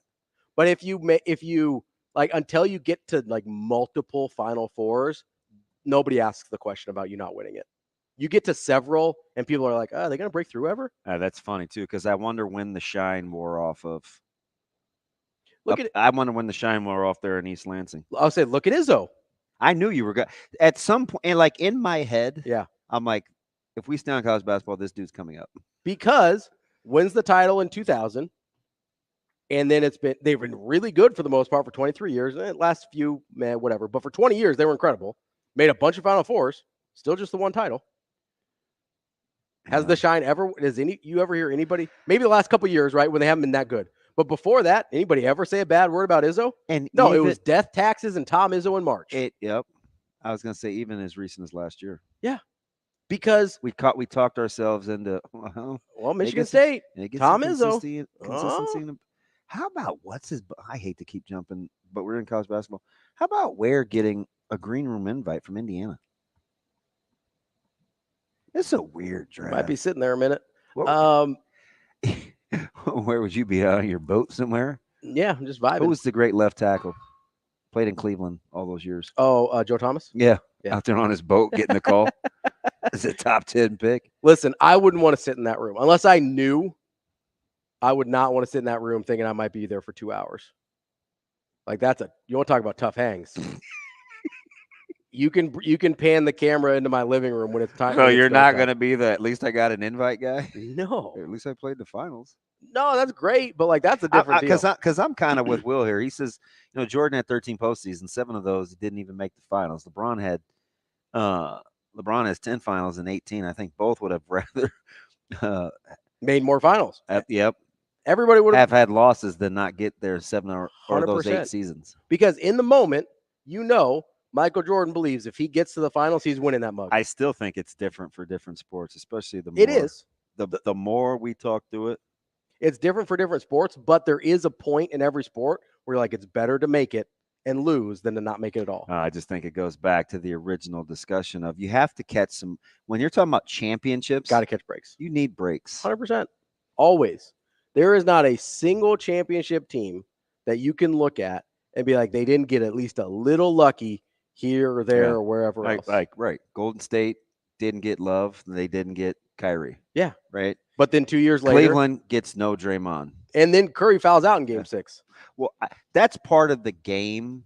So I don't really count that. I'm just saying for a guy that almost never fouls out, that is that's a lucky break for Cleveland. Yeah. I'm not saying it's a bad ref thing, but it is lucky for Cleveland. He fouled out that game pretty early too. Like that matters. A guy that never fouls out. That's why I stay away from they're fortunate in terms of who their path. They got to play an 8, I'm like, it doesn't matter. You won. Beat the teams. Beat the team in front of you. It doesn't matter. And we'll be having this discussion in 12-team playoff too, right? David, hang on a second. We'll get to you right after the break here on Hurrdat Sports Radio. We will be back.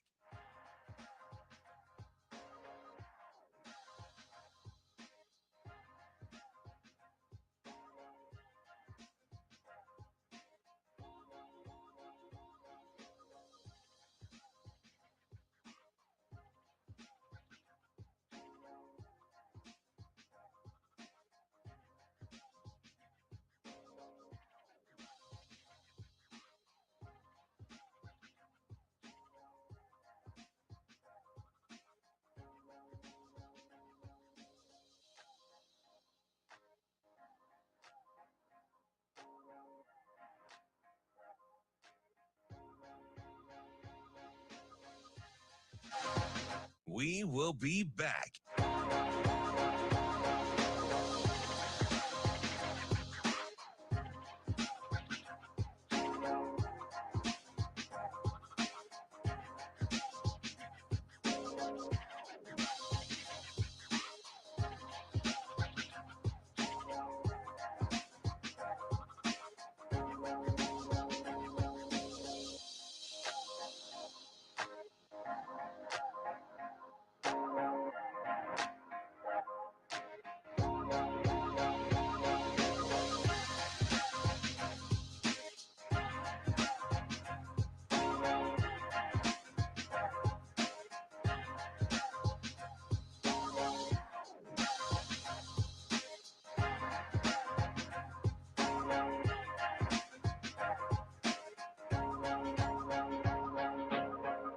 We will be back.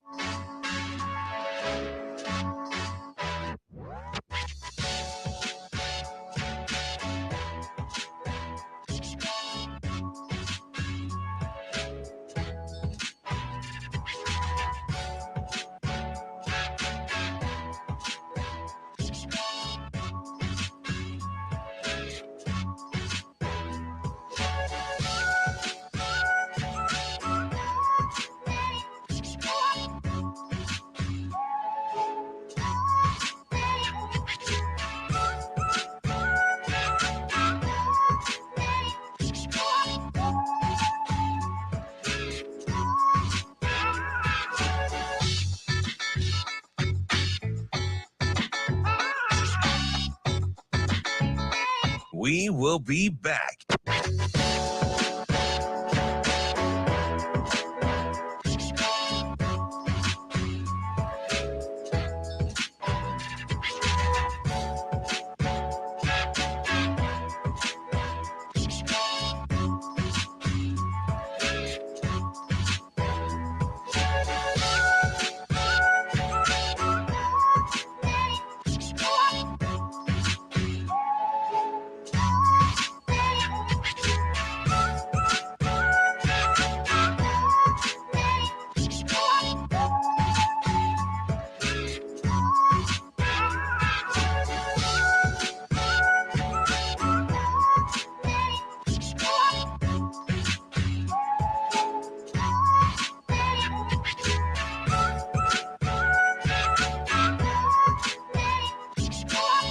We will be back.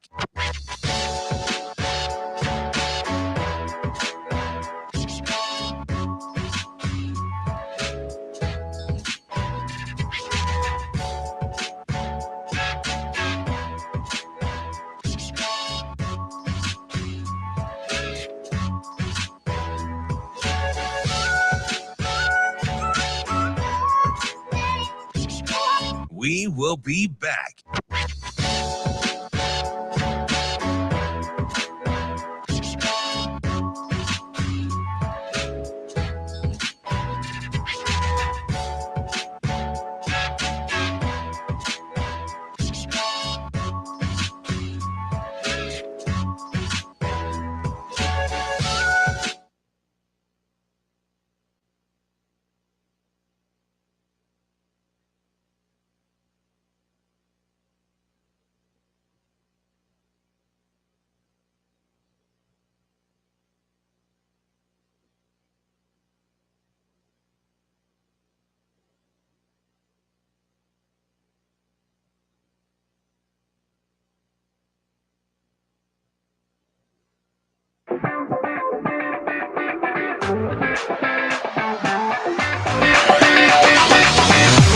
You're listening to Hurrdat Sports Radio. Halfway through the show here on Hurrdat Sports Radio, AM 590, ESPN Omaha, ESPN Tri-Cities. We're live on Twitter, Facebook, YouTube, DB, Ravi, Lulla. We are available wherever your podcast as well. But if you're not in the stream this morning, you're missing out on a very It's pretty spirited in there. Spirited discussion on what we're talking about here with winning in sports. I'm going to get to Travis R's comment here in a second, but I want to get how about Jeff's? Yes.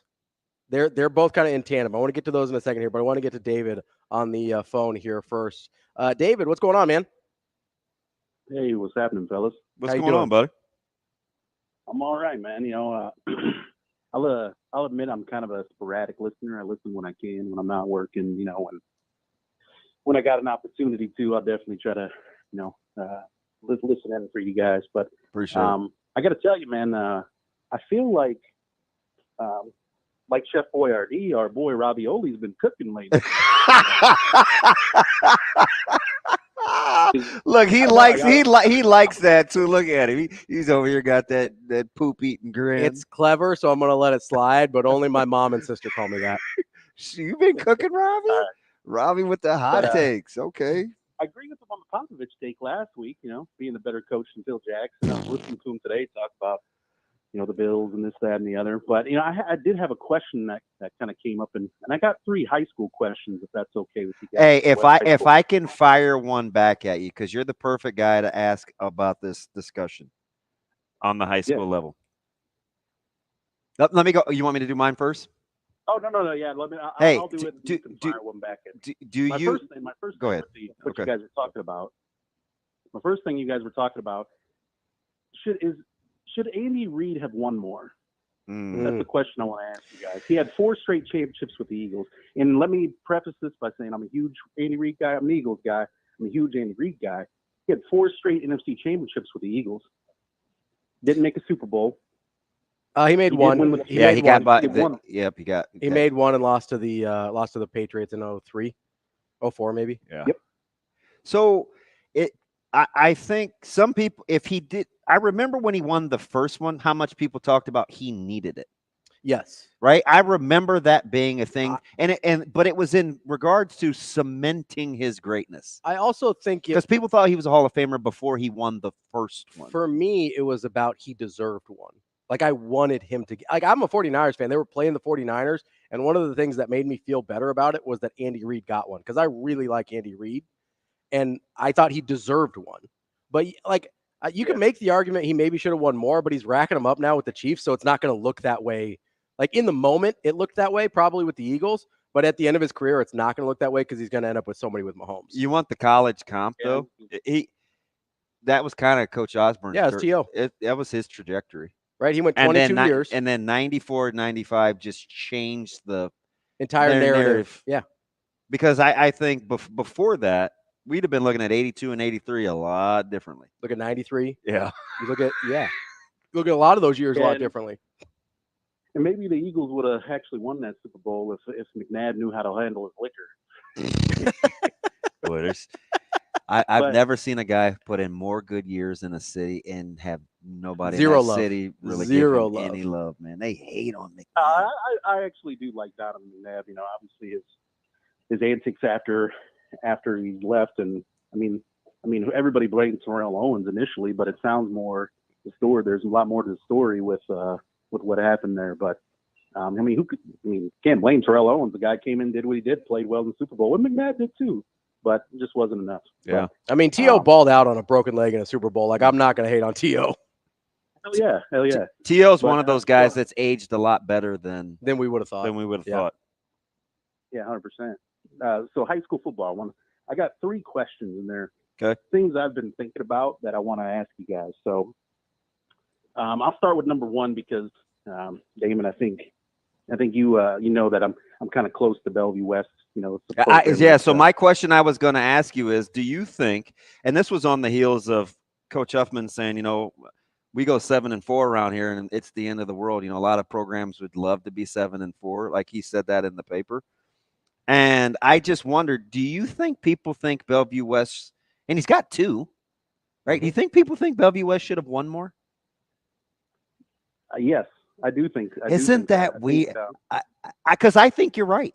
I think. Do you think they thought Woodard should have won more too? He won a ton. I don't know about the Woodard portion. Well, let's rewind it back a little bit when he's losing 4 out of 5 or whatever it was to Central. At that point, people thought he should have won more. Oh, good. Like he caught some late, right? He caught some late that kind of made up for it. But when he's sitting there and losing a bunch to Barons at Central, like how many people at Bellevue West were like, hey, why can't we get a couple more of these? Yeah, I think I look at the programs. When you look at the prospect positions, right? So, who Central had at the time, when Bellevue West ran up against that Millard North team, you're talking, a guy that's at USC, a guy that's at Wake Forest. One of them is probably going to be a first round. Jane Jackson went to Old Dominion. Mm-hmm. Or Johnson. Jane Johnson, I said Jackson. Jane Johnson. Jason Green's Jason Green's at Creighton. You run into a little bit of a talent, a portion of it all. I think with Bellevue West, God, you look at it in the years they had Ducker and they had Michael Riley Ducker and they had Helms and it just seems like opportunities lost. And Johansson, while people criticized him, was a pretty damn good quarterback himself. Like he wasn't no punk. Like My favorite thing about him is that most people don't know unless you're close to it or you follow it, is he could get coached hard and still function.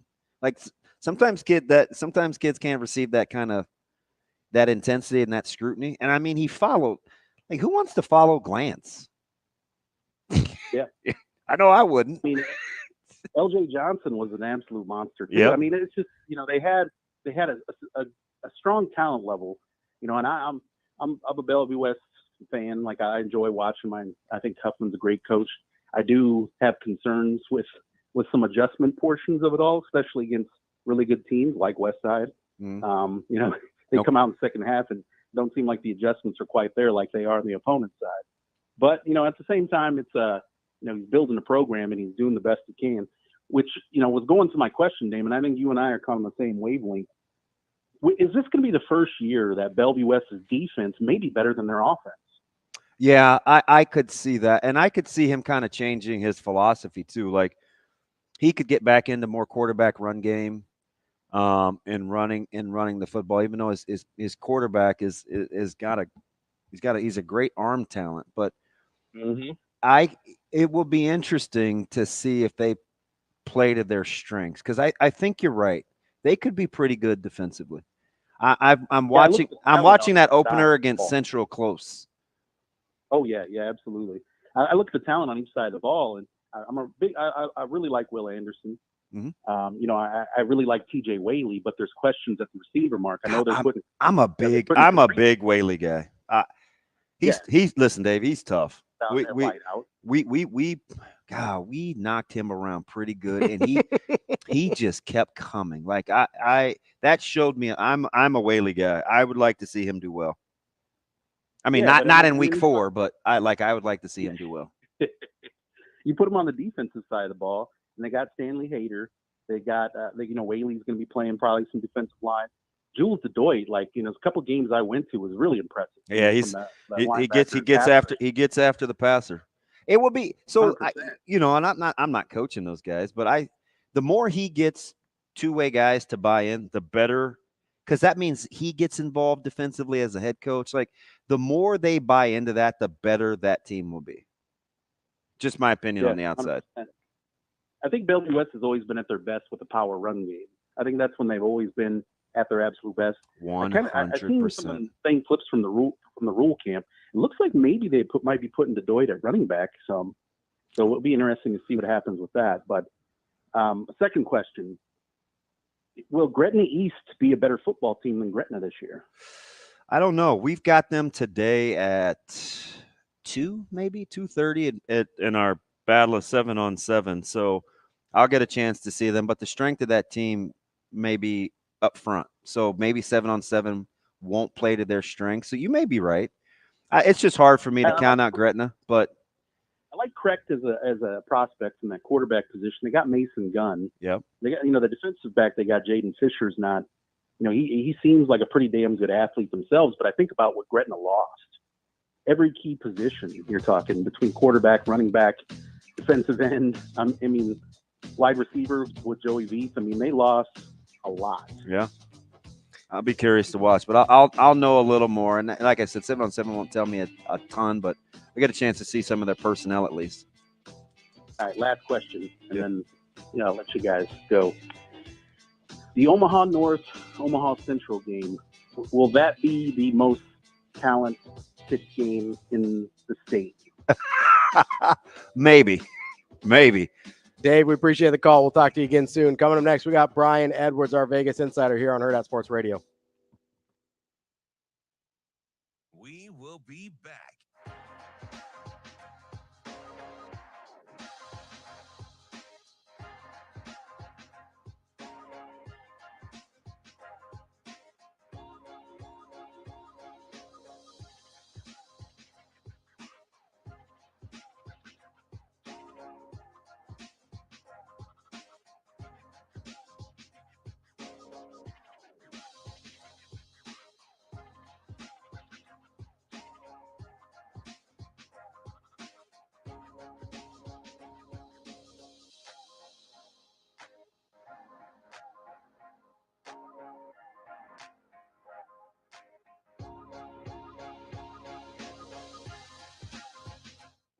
will be back.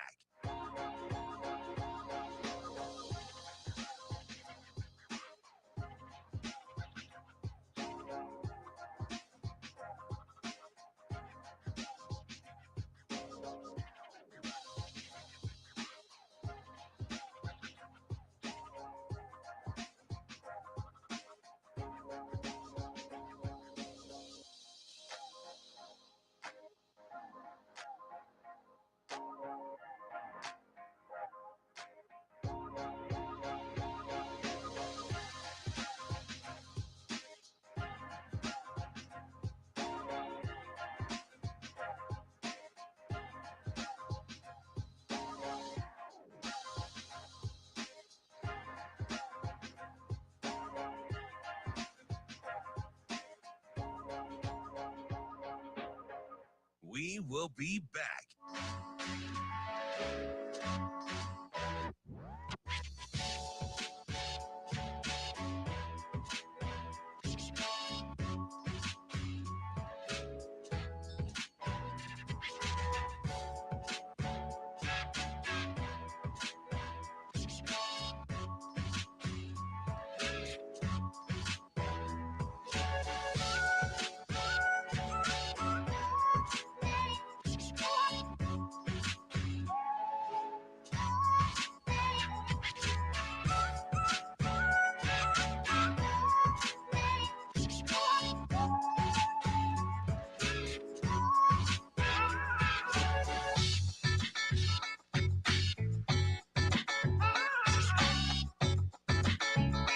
We will be back.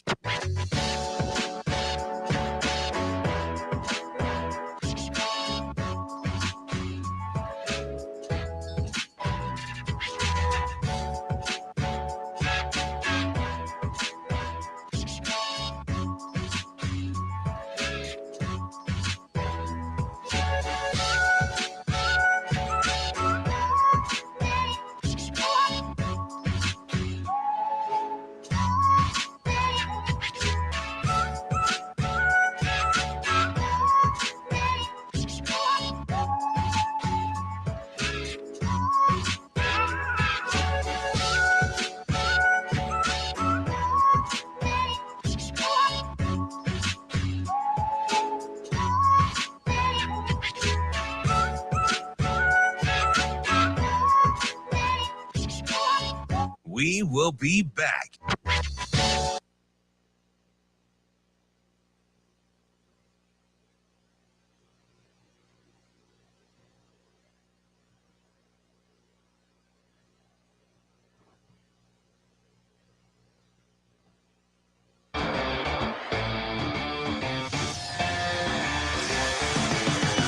You're listening to Hurrdat Sports Radio. Now, Vegas insider, senior handicapper, and fan of the cold Budweiser bottles, Brian Edwards. It's got to be touchdown, touchdown, touchdown. Brian Edwards. I don't really love it. Brian Edwards. The way they're using the cream cheese to butter the bagel. Brian Edwards. I'm going with the cowgirl. Here is Brian Edwards. Wrapping up hour number 2 here on Hurrdat Sports Radio, AM 590, ESPN Omaha, ESPN Tri-Cities. That's DB. I'm Ravi Lulla here on the Pillar Exterior stage. We are joined now by our Vegas insider, Brian Edwards. B, what's going on, man? Oh, he left. He's gone. Well, what's up, fellas? How you doing? How we doing? Good. How are things? We're off and running. I mean, wouldn't be BS without a little of those hiccups. I'm a little sunburned this morning. I see. I got a little out sun. there doing? Thought I was out at the beach yesterday. It was one of those cloudy days. You didn't think you were getting much sun, so you didn't put on much sunscreen. Are you out there playing frisbee with the dogs, man? What are you doing? Fishing? Throwing the football. Drinking cold beer.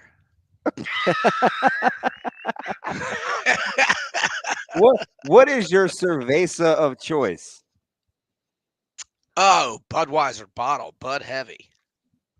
Really? He likes the diesel. He likes the diesel. Interesting. Okay, the more you know. Bud Heavy. How many of those are we getting in for UFC this weekend?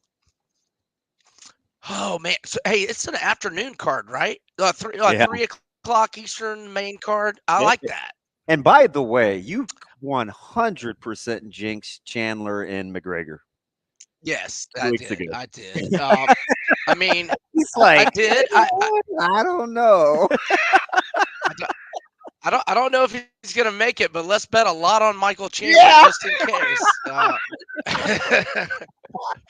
Man, I hate that because that was gonna be an easy win. But what do you? I don't think we're. Do you think we're ever gonna see him again? I was just gonna say I don't think McGregor fights again. I think Dana's kind of had it. Yeah, probably. Yeah, I mean, probably.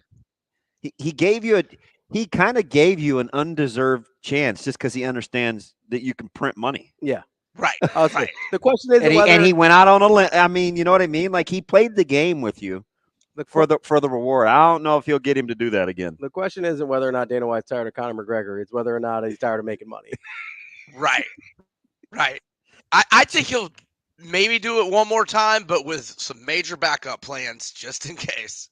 Well, it is hard to turn down that payday. Yeah. Right? Like you probably make that deal because people are going to want to. People are curious.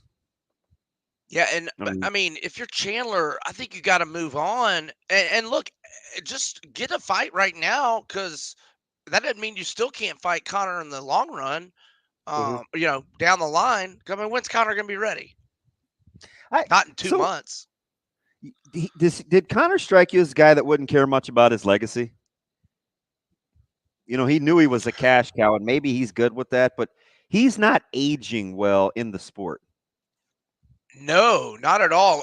But did he strike me as somebody that cared about his legacy? Yes, but I mean, once you get that much money and have that much fun, etc., that you know, all that thought process toward the legacy can evaporate real fast. It's kind of weird with fighters, isn't it? Because it seems like some fighters, whether it's boxing, MMA, UFC, whatever, it seems like some of them are very much about kind of the lifestyle that the sport affords them. And then some of them are very much about their sort of place in history and their legacy. Sure. And I always got the vibe that McGregor was the former, not the latter. Right.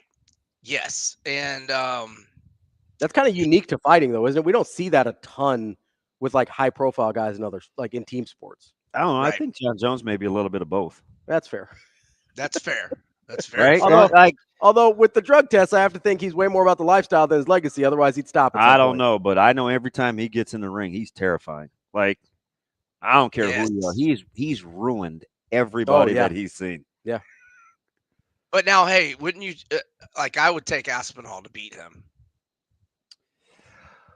As a natural big guy, is that what you're thinking? Yeah, I just don't think anybody's beating Aspinall anytime soon. Is my opinion.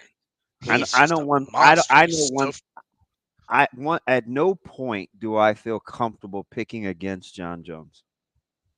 That's understood, but I would pick against him with Aspinall.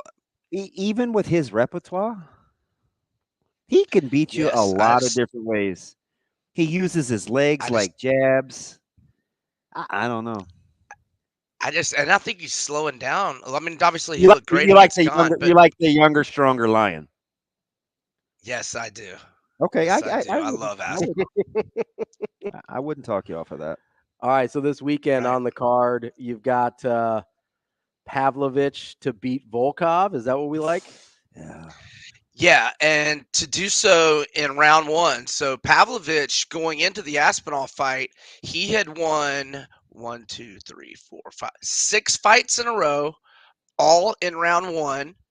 But then that got snapped against Aspinall in November. But he's had 7.5 months off pretty much. And I think he gets back into the win column, and I think he does it by first round knockout, how he had been doing all his fights there for a while. Now Volkov's good, no doubt, but if Pavlovich touches you, you're in trouble. And so I'm gonna put Pavlovich in a so that's a plus 135 payout to win in round one, and then I'm gonna do Pavlovich and Whitaker in a parlay Pavlovich is minus 225 on the straight price. Whitaker minus 155.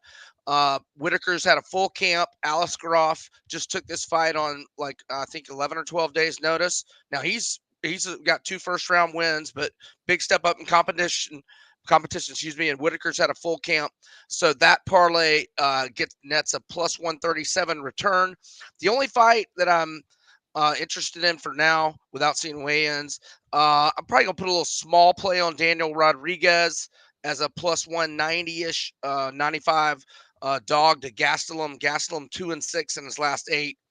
Rodriguez has won 4 in a row. Now he's lost back-to-back, but to good guys, Brady and Magny. And that's what I've got so far on the UFC in Saudi Arabia. Hey, not to fast forward to July 27th, but since you brought up Aspinall, and I mean, he said out loud, he said it for a couple of weeks now, he doesn't need John Jones, which, okay, whatever. You want to create your own legacy. I get it. But he's going to get Curtis Blades. You seen a guy that had as much upside as Blades kind of fall off in terms of fanfare like Blades? Like it seemed like he was out of mind in a hurry for the aspirations we had. Yeah.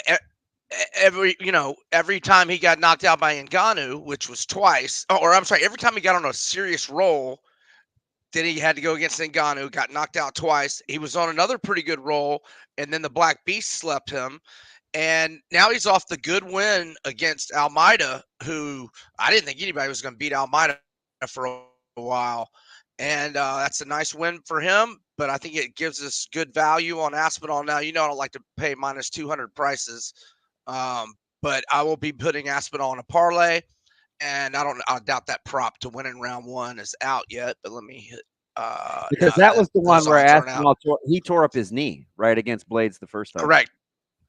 First kick, 10 seconds in. Snap. Yep. So, like I said, I don't think Aspinall is getting touched anytime soon. It was 2022 too. It wasn't that long ago. Yeah, I don't like those. Are the ones I don't like that much. Now, B, let's get to the one because he's chomping at the bit, and my man has done so much research on this. We went back to 2001 for the Iowa Hawkeyes in a win total. How many seasons do you think Iowa has had where they have won less than 7 games, not including the COVID year where they were 6-2? How many years since 2001 do you think Iowa has lost won less than 7 games? I'm going to say 1, or is it 0? Not a bad guess. That's actually 3. 3, but I still think that's staggering. 2 of them were 6s, and we only had 1 where they missed a bowl in that stretch since 01. Okay, yeah, that's impressive. He thinks Vegas has made an egregious mistake setting this line at 7.5. Is an absurd number. I love it over. Don't you, Ravi? I'm hammering he's locking them in for 10 in his sleep. The right number in my mind is 9.5. Looking at their schedule, I don't know how you set that thing below 9.5 and think you're going to make any money. Yeah, I mean, I like it over. I don't think I'm quite as bullish as you, but I think they got a great chance to win 9. And I mean, if I feel pretty confident in a 1.5 game, edge over the line, or the line 7.5, and I feel pretty good about them winning 9, then I'm in. So yeah, I like them over. I mean, what's at Ohio State is the only for sure underdog spot, right? Yeah, I mean, there's a lot of tight lines. I mean, yes. Yeah, but that's the only for sure, L.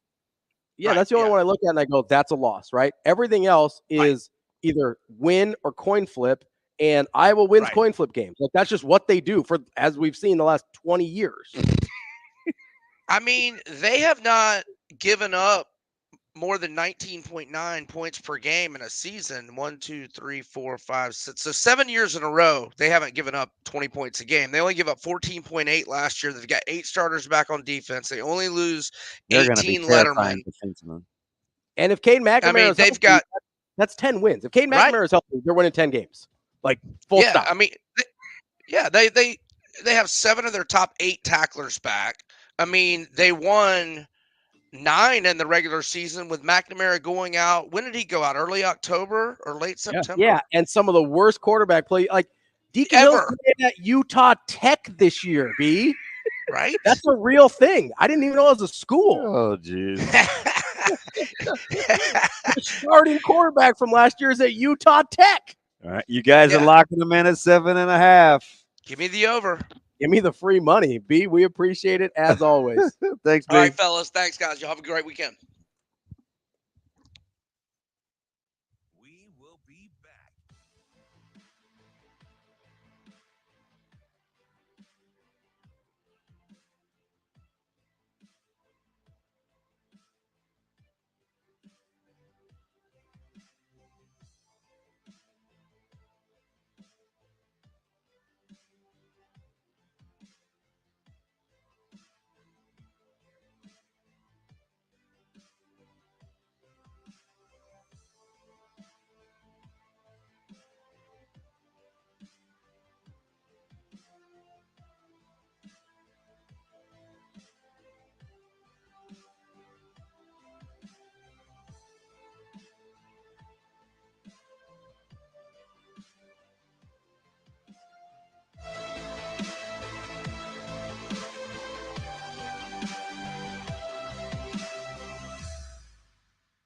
We will be back.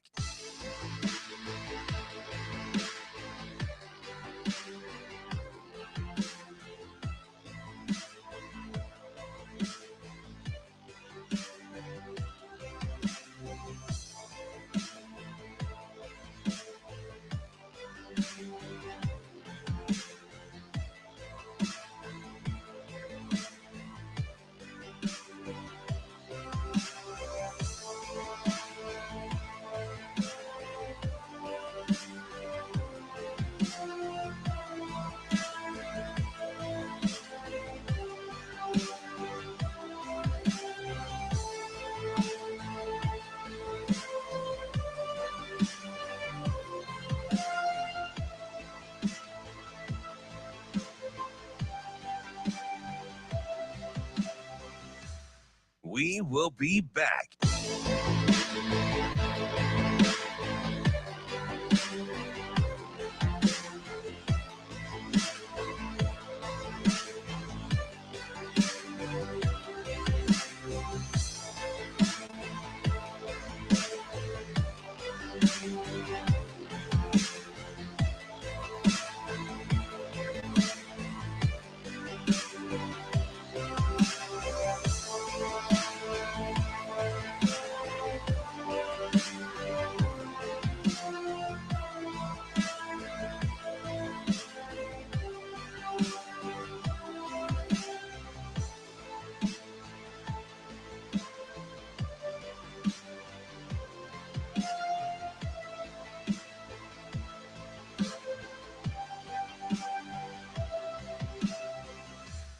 We will be back.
Welcome to Hurrdat Sports Radio.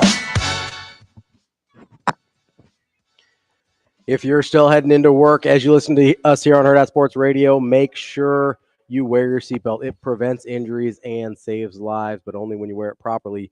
Make it click. We're live on AM 590, ESPN Omaha, ESPN Tri-Cities, and KFOR in Lincoln, and we're joined by the one and only Michael Bruntz from Husker 24/7.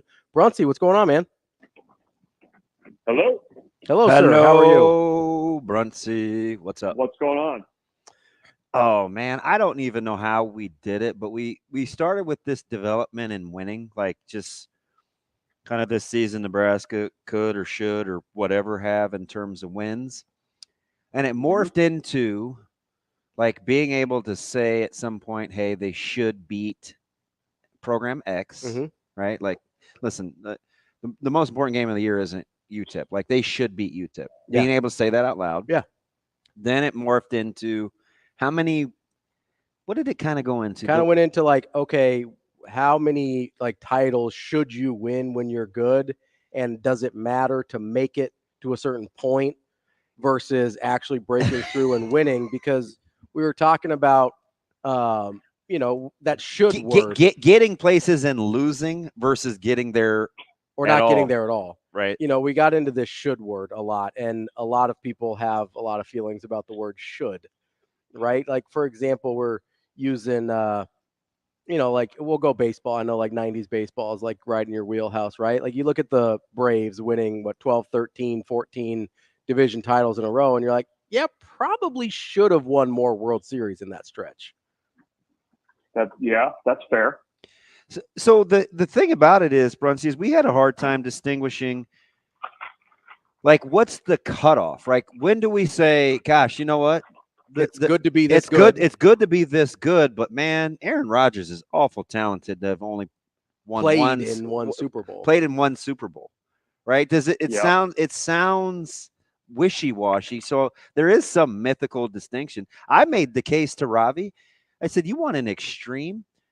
I said, all Dak Prescott would have to do is get to a Super Bowl to validate his statistics. He doesn't even have to win it. And I feel comfortable saying that. Like, you don't. He's like, can you imagine Dallas just getting to a Super Bowl, though, with Dak? Well, Dallas is one of those franchises, though, where it seems like the narrative probably goes crazy like them being involved, right? Mm-hmm. There's like a certain number of franchises in pro sports, I feel like, where whoever the player is probably gets more, I don't know what the right word is, kind of oomph behind the discussion just based on who they play for. I mean, I feel like the Lakers are that kind of franchise. I feel like Dodgers. Yeah, the Dodgers. I mean, the Yankees are probably that way too. You know, I think the Cowboys are probably that more than any franchise in the NFL. So yeah, I mean, I think he'd probably get a little bit more benefit just being the quarterback of the Cowboys and getting them there. But I don't know. I mean, you guys are like deep in the weeds in like late June conversation, by the way. It's funny, like the feeling of like should and when like it's kind of past. I mean, it's just kind of like a gut feel almost. Because I feel like you guys brought up Aaron Rodgers. I mean, it feels like he kind of crossed that threshold a couple of years ago, right? Yeah, where he should have at least been two more Super Bowls. Yeah, but I don't know. I mean, it's an interesting discussion. I mean, I think as it probably pertains to Nebraska. I mean, would Michael Bruntz have the stones enough to say in 2022, if you think Nebraska's whatever you think it is, 7 or 8 wins? Because I think you're in that category, right? 2024. 2024. Would Bruntz? Would you say, man, Nebraska should beat Colorado? Like, would you say that out? Does your personality or your thought process allow you to say that out loud? Yeah, it does. Okay. I mean, You've officially put your big boy pants on then. Yeah, look at me. I got both legs. I usually screw up and I try to put both feet in the same pant leg, and I actually just did that with my youngest earlier today, and that was about a 20-minute thing. But listen, when you wear as many stretchy pants as my daughter, I do it at least twice a week. Yeah, and then it never quite gets over the hill, and then everybody gets frustrated, and there's crying by everybody. And then you go to just sit down. It's easier that way. Yeah, just let me do it. Sit down.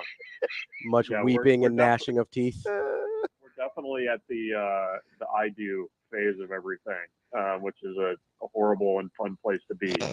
But yeah, I mean, I would say Nebraska should beat Colorado. I mean, looking at Nebraska's schedule, the way that it shapes up, I mean, is it the should point of Nebraska should be? I'm looking at the schedule now just to check my math here. I mean, it is 1, 2, 3, 4, 5. At 6, should they be 5-1, 6-0 at after the Rutgers game? I mean, in early October, are we to that point? I said they should be no. It might be premature, but I said they should be no worse than 5-2 after 7. Okay, that's fair. That's fair to me. Is Rutgers the hardest game in that stretch? Yes, I believe so. I do think Rutgers is better than most people think. But maybe now that but maybe now that you asked me that question rhetorically, or I assume no, it wasn't rhetorical. You'd like a real answer, but an answer. It might be, but because I do think Rutgers is going to be pretty good. I actually kind of think their win total is a little low.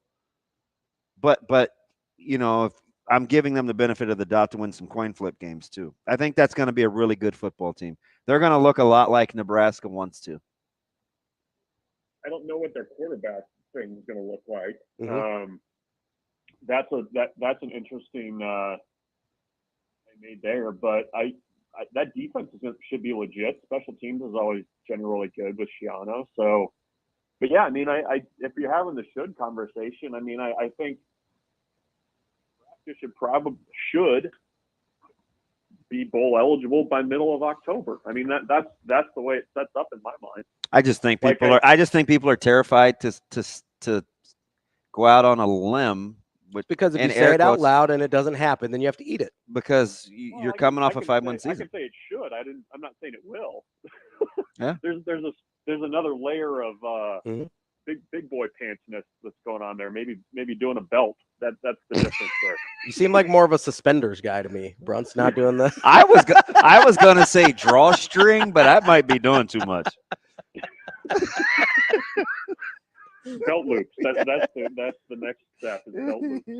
That's true. You got to switch from the drawstring to actually having belt loops. Whether you put the belt loops on or not, that's a whole other different story. Yeah. That I think I think part of what DB said there is true, where people don't, because there is a difference, like you said, between should and will.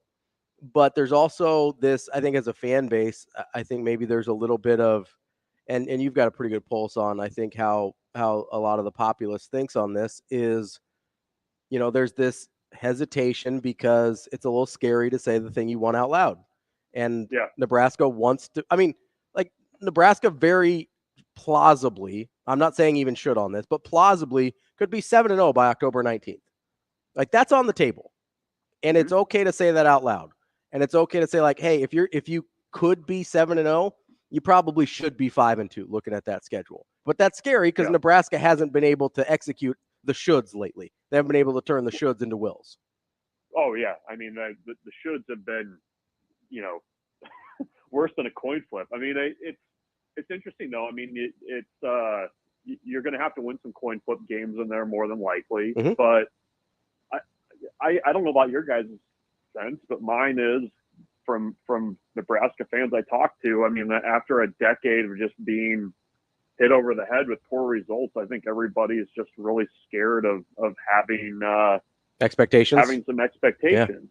Yeah. And I don't know. I mean, we get to October and you get to fall camp and everybody kind of starts, I think, being a little bit more positive about things. And that's just kind of the natural order of things. But I don't know. I mean, that schedule to me feels like a schedule where you can get a lot of momentum going. And, it's going to be on Nebraska to do the little things because those are teams that you have to do those things against. Speaking of little things, Bruntz, is it which do you think is easier to come by? Good special teams play or good quarterback play? Here we go. No, man. Just generally speaking in college football, good special teams play or good quarterback play? Well, Nebraska, it's been difficult to find both. It's kind of where it came from. That's kind of where it came. It's exactly where the question came from. Yeah, it feels like to me that good special teams play can kind of be covered up if you have a couple of good specialists. And I understand that it's like how you emphasize things, you know, what you kind of do as a program, and I that has a lot to do with it. But I mean, if you've got a field goal kicker that can just knock it through the pipes, or you've got a punter that, you know, can kind of avoid the shanks, I feel like that's a little bit easier to come by. It feels like the quarterback play piece of it's a little bit more, it's a little bit more dependent on everybody else. And I don't know. I mean, I think you sounded pretty smart so far, Bruntz.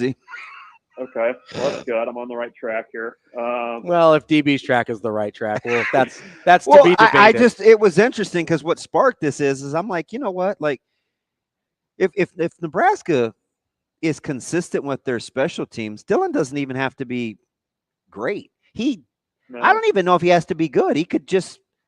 If special teams and defense are good, Dylan can be average and they'll get to 8 wins. Yeah. I think that's a fair thing. But Ravi clapped back with he thinks it's easier he thinks he sees common to see good quarterback play in college football than good special teams. And I thought my argument at real time, it sounded absurd. And when I say it out loud again today, it sounds even more absurd. My argument, Bruntz, was that it's more common to get good quarterback play because special teams are often neglected. Yeah, those are.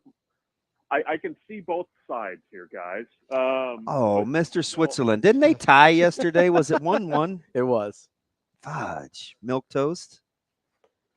But I would say it's probably a little bit easier to get to average special teams play than it is to get just average quarterback play. That's where I would lean.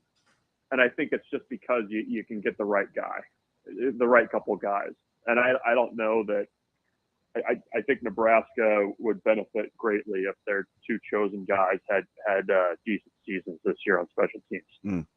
Yeah, I think listen, I'm not saying that they don't need good special teams. Like I'm here for Dylan can be average as a freshman and they can get to 8 wins if they do the other stuff right.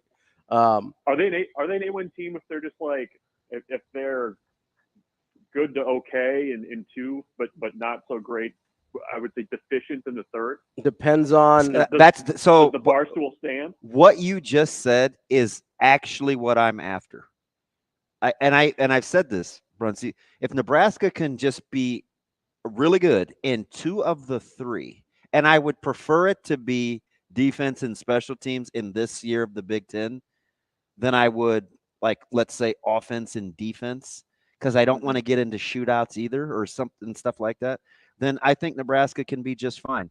And I can do that without lowballing Raiola because I think, he has superstar talent. I just think it's hard to be a really good quarterback young without all the other pieces. I mean, I've got the numbers on true freshmen. Like it's hard.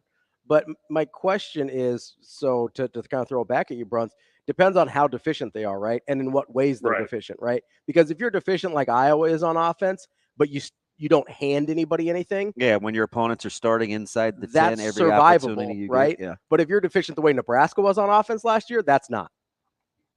Could you be middle of the road in offense and special teams and get what you got last year on defense and get to 8? I think you could. I don't think you have to be like a top 25 offense. I mean, I just think 75th? Like that would be a pretty dramatic improvement from where they were last year. I think I got them to top 60 on offense, which is like 24-ish points a game, and top 40 on defense, which is like 20-ish points a game. And that puts them, historically, those numbers get you somewhere between 7 and 9 wins. Should there be should there be a natural regression or progression given the way the defense played last year against that schedule? Because I think that's where you better start. I don't know. I mean, that's the unit we know the most about. So that's why I say that, yeah. right? Well, that's the if you get into the should conversation. I mean, why should they take a step back? I mean, they don't lose much personnel wise. I mean, you linebacker and safety are a little bit concerns for me, but I can buy that they'll be as good as last year at those spots. You kept the entire coaching staff, which is huge going into year 2 of a defense. Yep. And you got some young guys that should be better. And you got okay. You've got guys that you can go right down the line. You got James Williams, Van Poppel should be better in year 2. Cam Lenhart and Prince Mamuela for sure. They were young, green. Yeah. I mean, Kai Wallens, coming off a redshirt year. They keep saying Elijah Judy is a kind of the X factor on that defensive line. I mean, you get the second year of Bullock as a linebacker. MJ Sherman looks fit.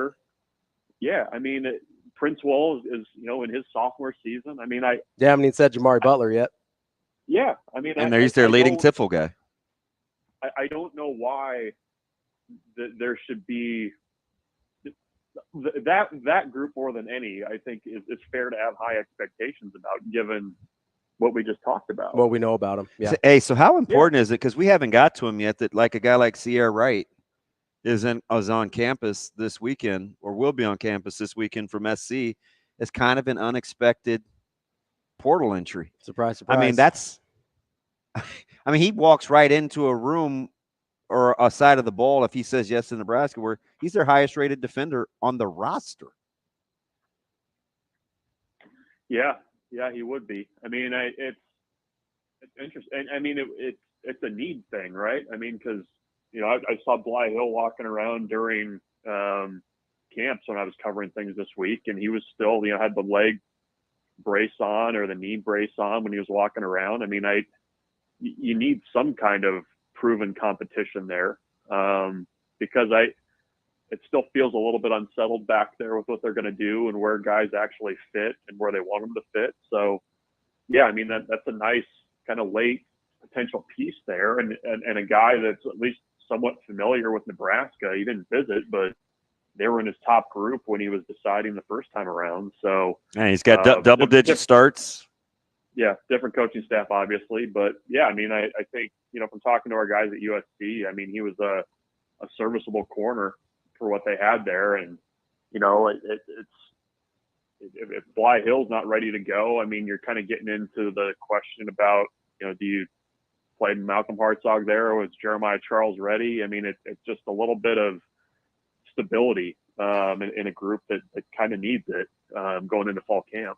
How much better do you feel about Nebraska secondary all of a sudden, just with one guy if Sierra Wright's there?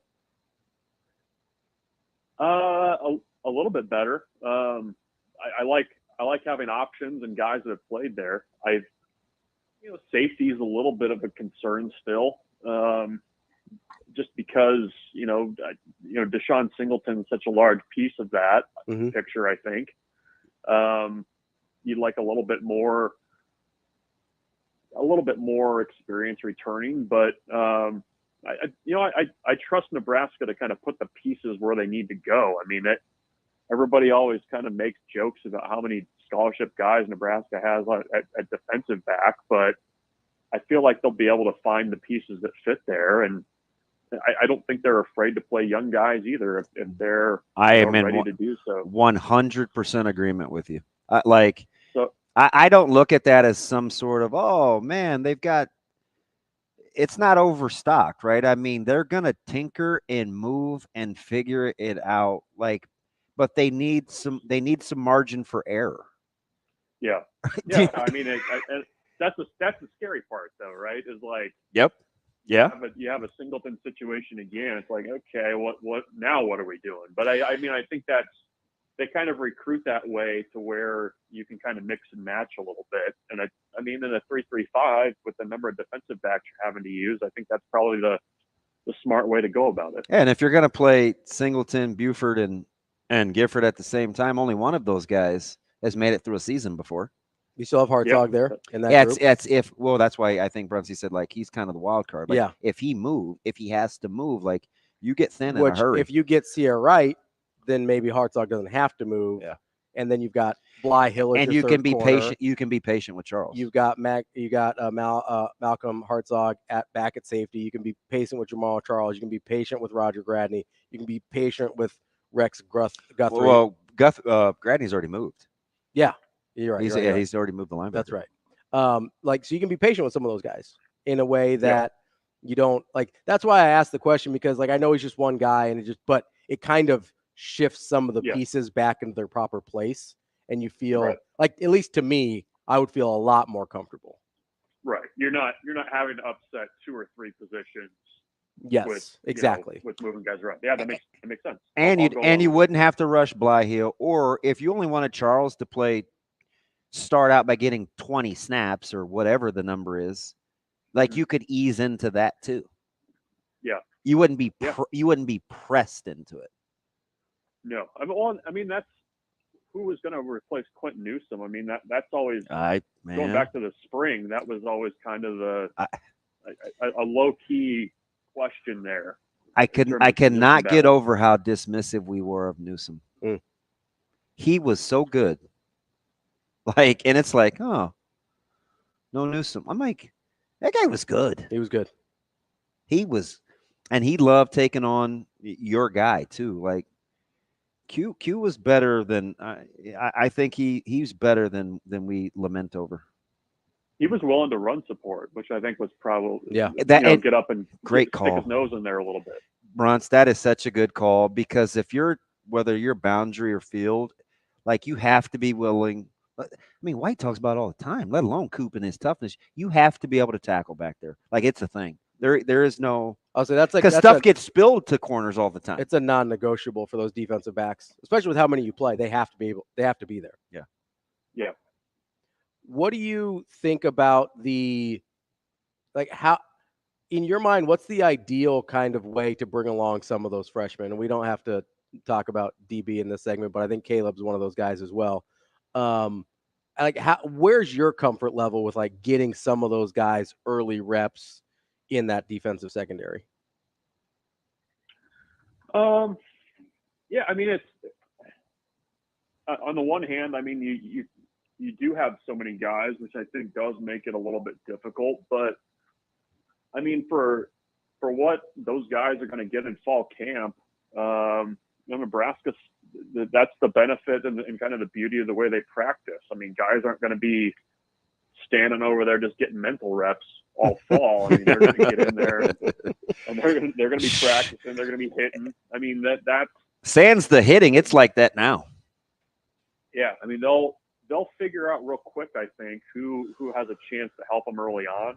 And, I think the other thing that helps too is, I mean, James Williams is an example this last year. Let's say game 6, the guy looks like he's ready to potentially help. I mean, they're not going to be shy about throwing him in there either. So I think I'm kind of always of the opinion, and especially with the way college football is now, you need to kind of figure out in practices what you've actually got with guys. Like, I just don't know that you can baby guys. And I mean, there's kind of a mix and development, but also, I mean, you need to kind of figure out where things stand. So I think that's the way you approach it. You kind of know who your guys are likely going to be in the secondary, but if you get a freshman that's ready to go and ready to help you, or a guy coming off a redshirt year, maybe you have something there. I mean, I would not have had Phelan Sanford playing as much as he did last year on my bingo card. Mm-hmm. And they're willing to do it if a guy's ready. That's Michael Bruntz, Husker 24/7. We appreciate the time as always, Bruntz. We'll talk to you next week. Thanks, Bruntzy. Thanks, guys. Take care. More Hurrdat Sports Radio coming up next. We will be back.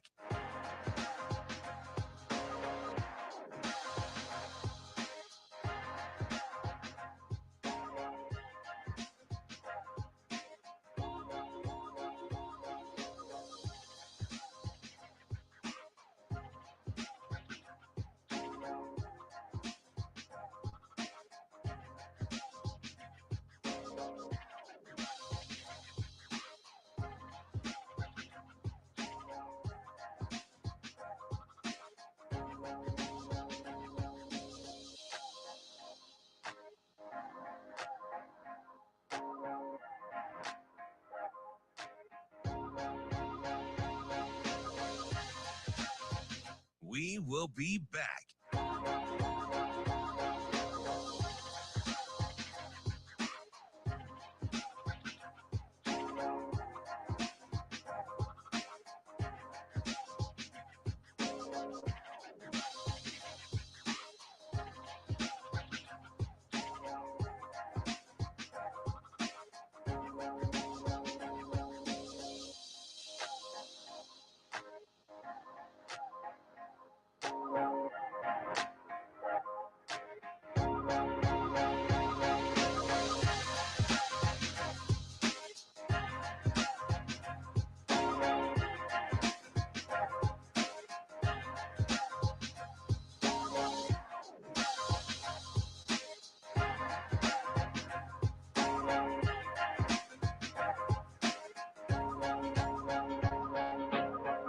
We will be back.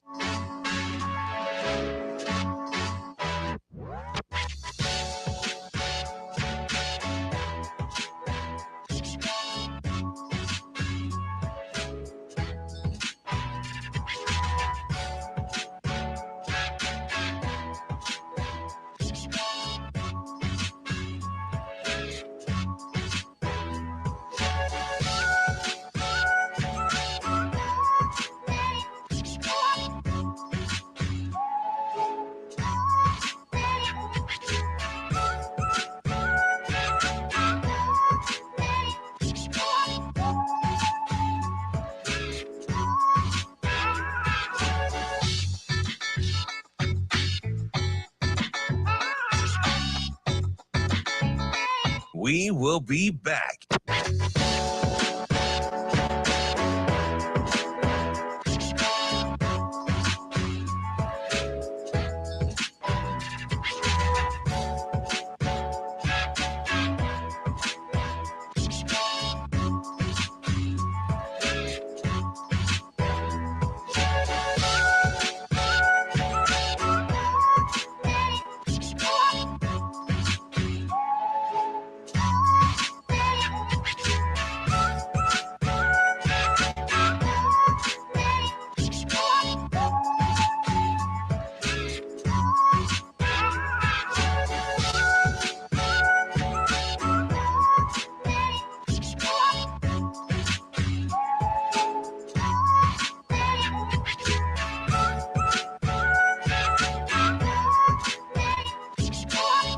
We will be back.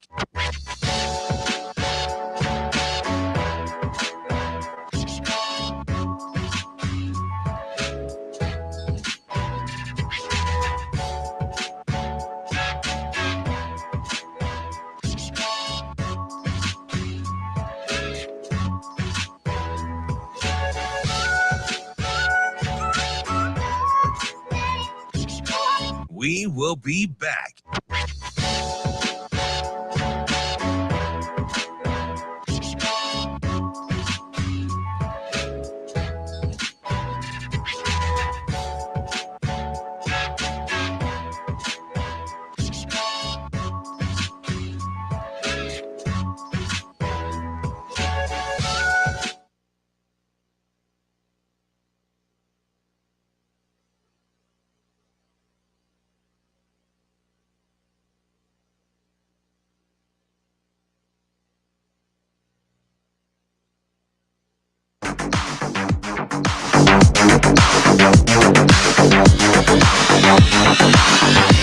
You're listening to Hurrdat Sports Radio.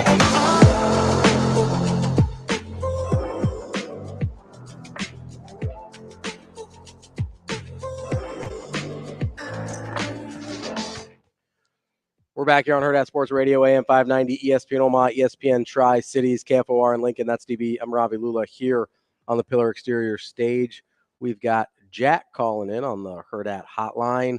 Wants to talk about some special teams. Jack, what's going on, man? All right.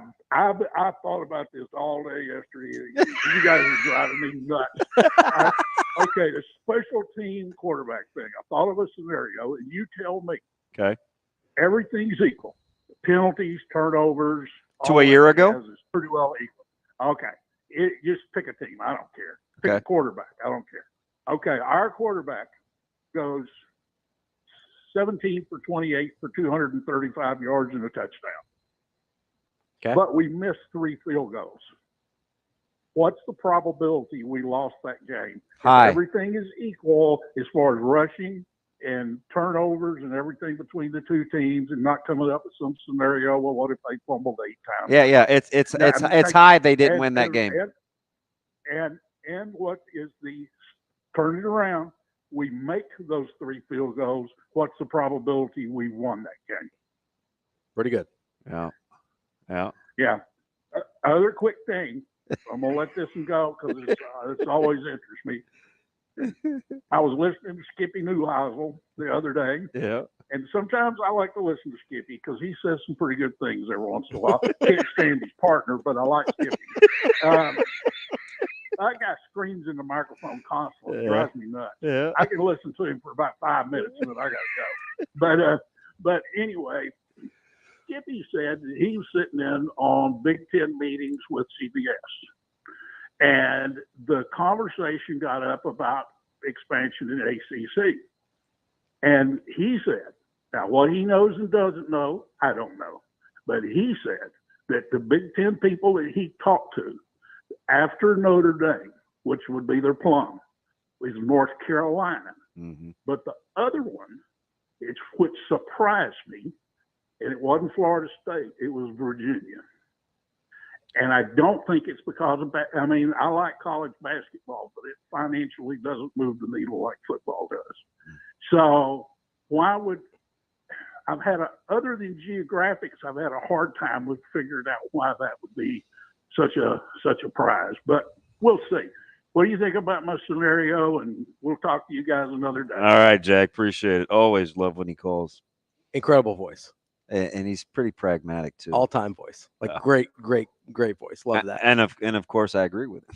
Well, yeah, I mean that helps you like him a little bit more. Well, you're right. I mean, the analogies, it's easy to see it. In that scenario, it is very easy to see. I think it's a little too in a vacuum to be applied to real life, but that's fine. He's right. If you, all things being equal, making field goals versus missing field goals is probably going to win or lose your games. Like that's true.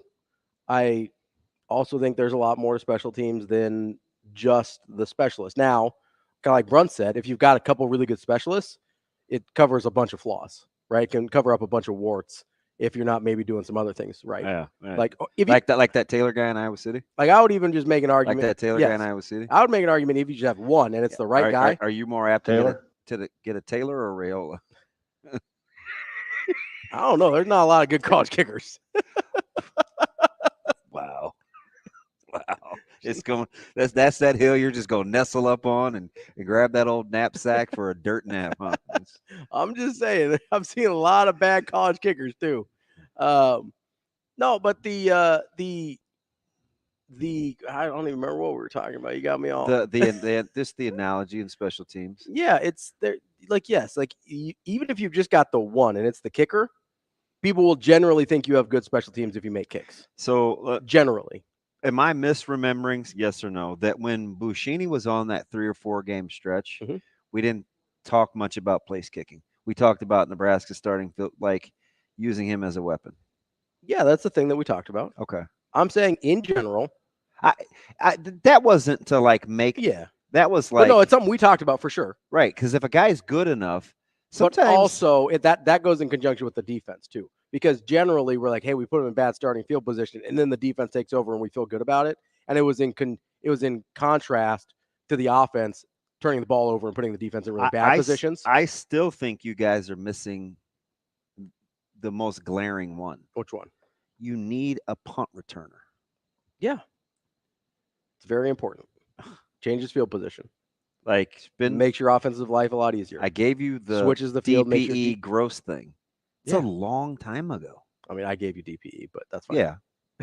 Well, I mean, it's been a long time since you had a consistent guy that could make splash plays in the return game. 100%. It's been a long time.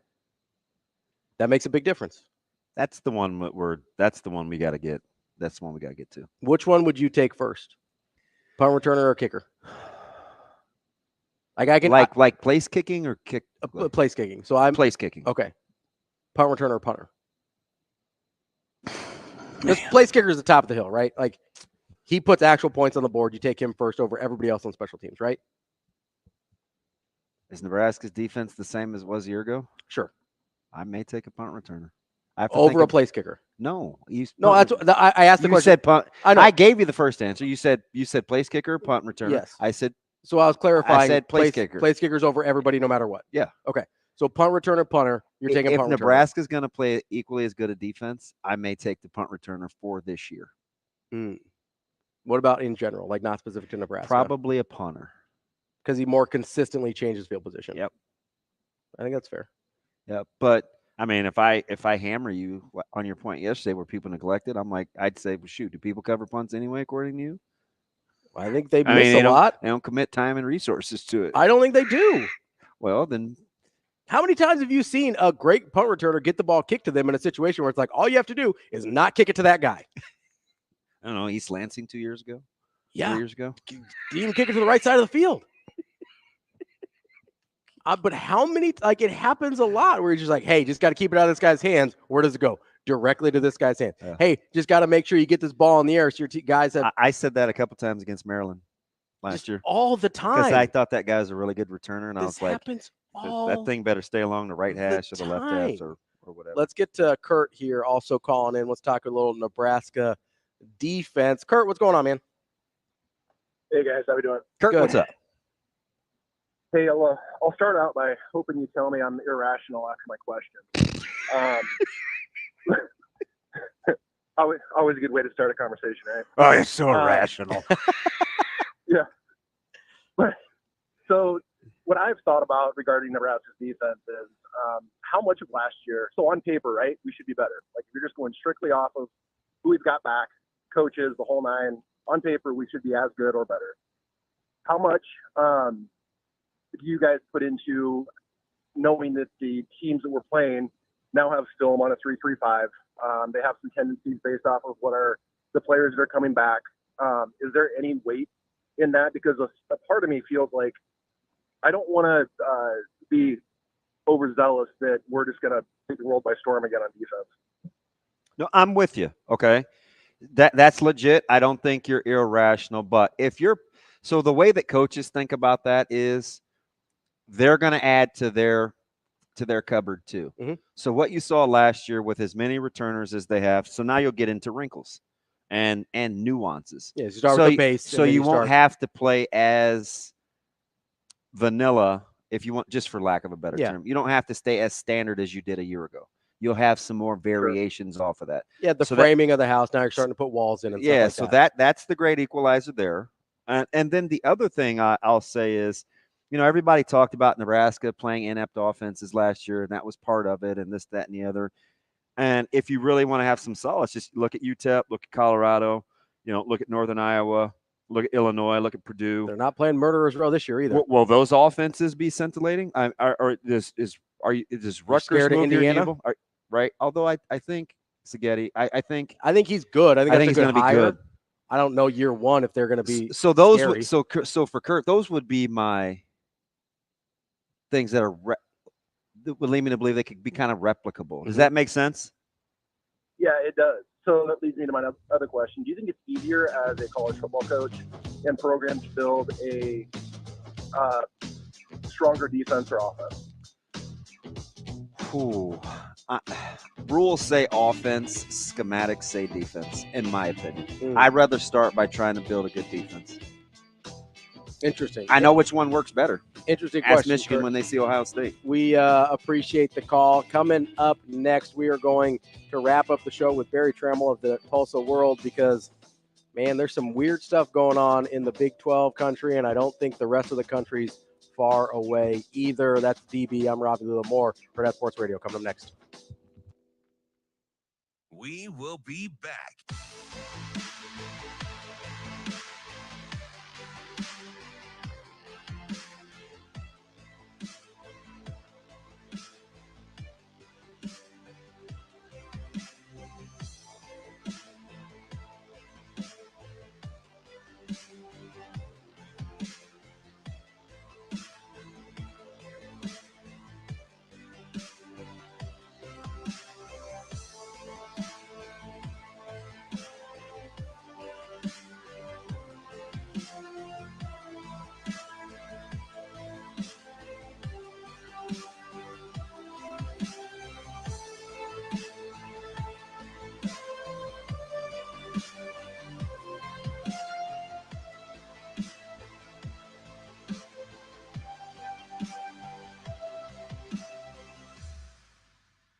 We will be back.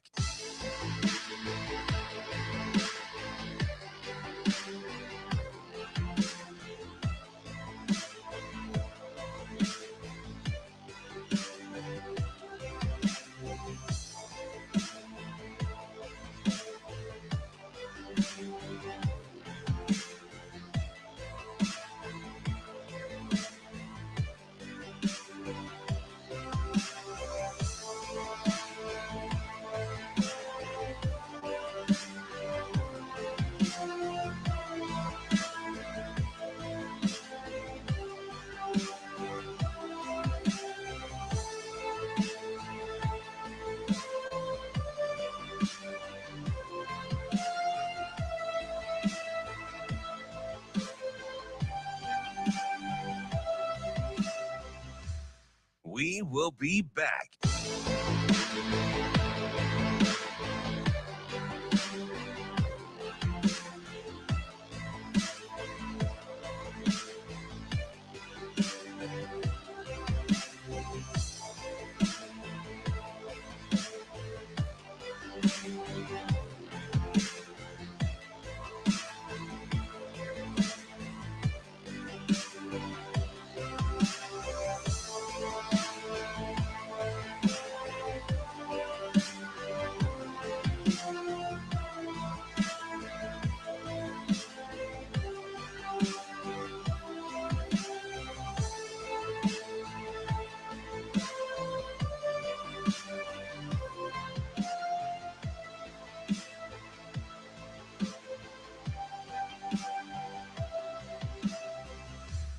We will be back.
You're listening to Hurrdat Sports Radio.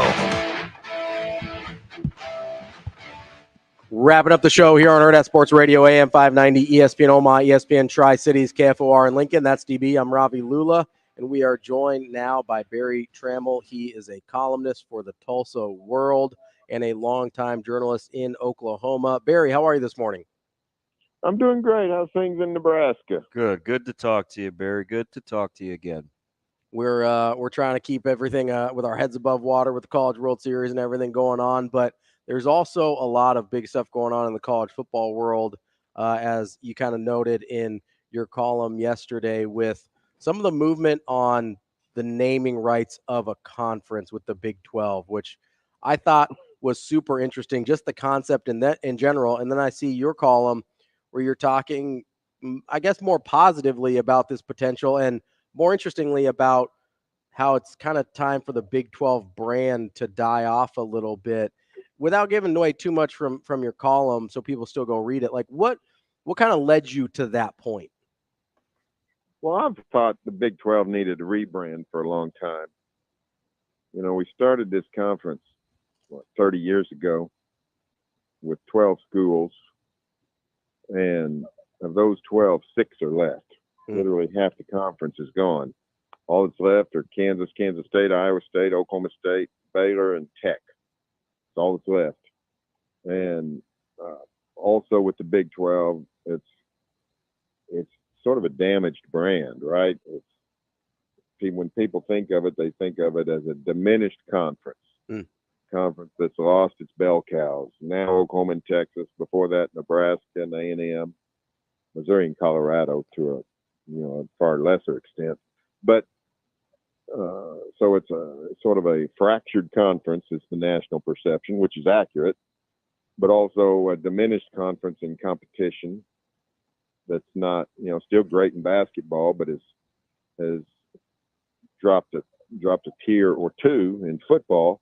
When you look at Big 12 football 15 years ago, 20 years ago, certainly, Big 12 was as good as the SEC and maybe better. I mean, no one sat around talking about SEC dominance in 2000 or 2002, 2004. The Big 12 was superior to the Big 10 and equal to the SEC, and nobody's doing that anymore. So, also the Big 12 has the history and the connotation of not getting along, contentiousness within the conference, infighting, all those things. So, to me, it's just sort of time. Give it a new name. Let everybody know it's a new day. It's a new league. The old ways with Brett Yormark, it's not even being run anywhere close to the way it used to be. It's not traditional conference in any way. So I'm all for, a rebranding. Now, I'm not crazy about the corporate nature of rebranding. Nobody is, but it's the reality. So just, my theory is just accept it and realize it's necessary and come up with the best corporate partner you can. And there's actually some cool names out there. All-State 12 is not great, but it's not terrible. It's not like State Farm Conference. All-State is sort of a cool phrase. Everybody in America, when they think of All-State, they think of two things. They think of insurance, and they think of a quarterback who's made the state All-Star team. So, to me, I didn't mind it. The thing I had the most issue was the 12. I don't know why you keep the 12. That's what I'm asking Brett Yormark first time. Why are you married to the 12? Hadn't had 12 in this conference since June 30th, 2011, when Nebraska and Colorado, their last day in the conference. That's my immediate thought on the rename. So it's interesting because Yormark has said from day one, and he said it again the other day, listen, the Big 12 is open for business, right? We're going to explore all revenue options. And sometimes we joke here that, why do we still call it the Big 10? Because of so many teams, and it's time for a change anyway. But there is something about both those conferences respectively in terms of how they view themselves. The Big 10, right? You kind of know the air, the feel. This is this proud. It's unwavering. We're not going to really change with the times. We play 9 conference games, etc. I can't see the Big 10 changing a name, really. Although with a new commissioner, you would entertain a new revenue stream. Don't know if that's at the rights of a name change. But how ideal is it with Yormark and his philosophy that you could get outside the norm to maybe set some sort of precedent? I don't ever think the SEC will change. They're just because there's no number attached to it, right? But with the Big 10 and the Big 12, anyway, you could look at the Big 12 as like, okay, I see how much money they could potentially command from a name change. Maybe we would follow suit too. Never underestimate collegiate administrators' ability to cave in on a point of principle in the name of money. They're always willing to do it. Now, I'm with you. The SEC brand is so potent right now. It's hard to believe they would ever mess with that. The only thing I could see is they could literally change the name of the conference to the SEC, supported by like a bowl game whatever. presented by AT&T or whatever. The Rose, but like everybody went to corporate names for the bowl games. Sunkist Fiesta Bowl, Goodyear Cotton Bowl, all that's crap. The Rose Bowl went that far, and I forgot who their sponsors even were, but they didn't call it the whatever Rose Bowl. They call it the Rose Bowl presented by somebody, So I could see the SEC. The Big Ten, I don't think would do it either, but would be more likely than the SEC, just because that SEC, whoever's marketing the SEC these last 15 years, deserves an award. Because the marketing for the SEC is just through the roof, and much of it's deserved, but not all of it. So they've gotten a lot of mileage out of the SEC brand. So I would tend to think I would not touch that one. So I know there's been a lot of consternation. We're talking to Barry Tramel of the Tulsa World. There's been a lot of consternation from people about the conference naming rights and things like that. But it's really not that outside. You mentioned the bowl games, really not that outside of things that we're already used to seeing. Obviously, the bowl games are the most prime example in college football. But, college basketball, you see it with the exemption tournaments. They're always sponsored by somebody. You see it with, NASCAR's been doing it forever. The Winston Cup turns into the Sprint Cup, turns into whatever. They just name their trophy after their sponsor. Right. Like, do you prefer the corporate sponsorship over this? I kind of call it the boogeyman of college sports right now, this thing of private equity that people talk about coming in. Like, it seems like corporate sponsorship is the lesser of those two evils at this point. Well, I would agree with you. Private equity potentially could make more money, but a lot more risk. I'm not sure that any colleges, university athletic departments, they've got to tread lightly when they get into private equity, because two things. Those guys want their money back. Yes. Mm-hmm. Yes. And, I don't know that I don't know that you want to get in business with those people. Right? They made a living by selling off and stripping down the parts, right? Like, what do you have to give back in terms of your assets? Yeah, I can tell you what private equity has done to journalism, and it's not pretty. So I would not, I'd be very wary of that. But, I mean, this is a enterprise, collegiate athletics, that has sold its soul on the financial side. So anything's possible.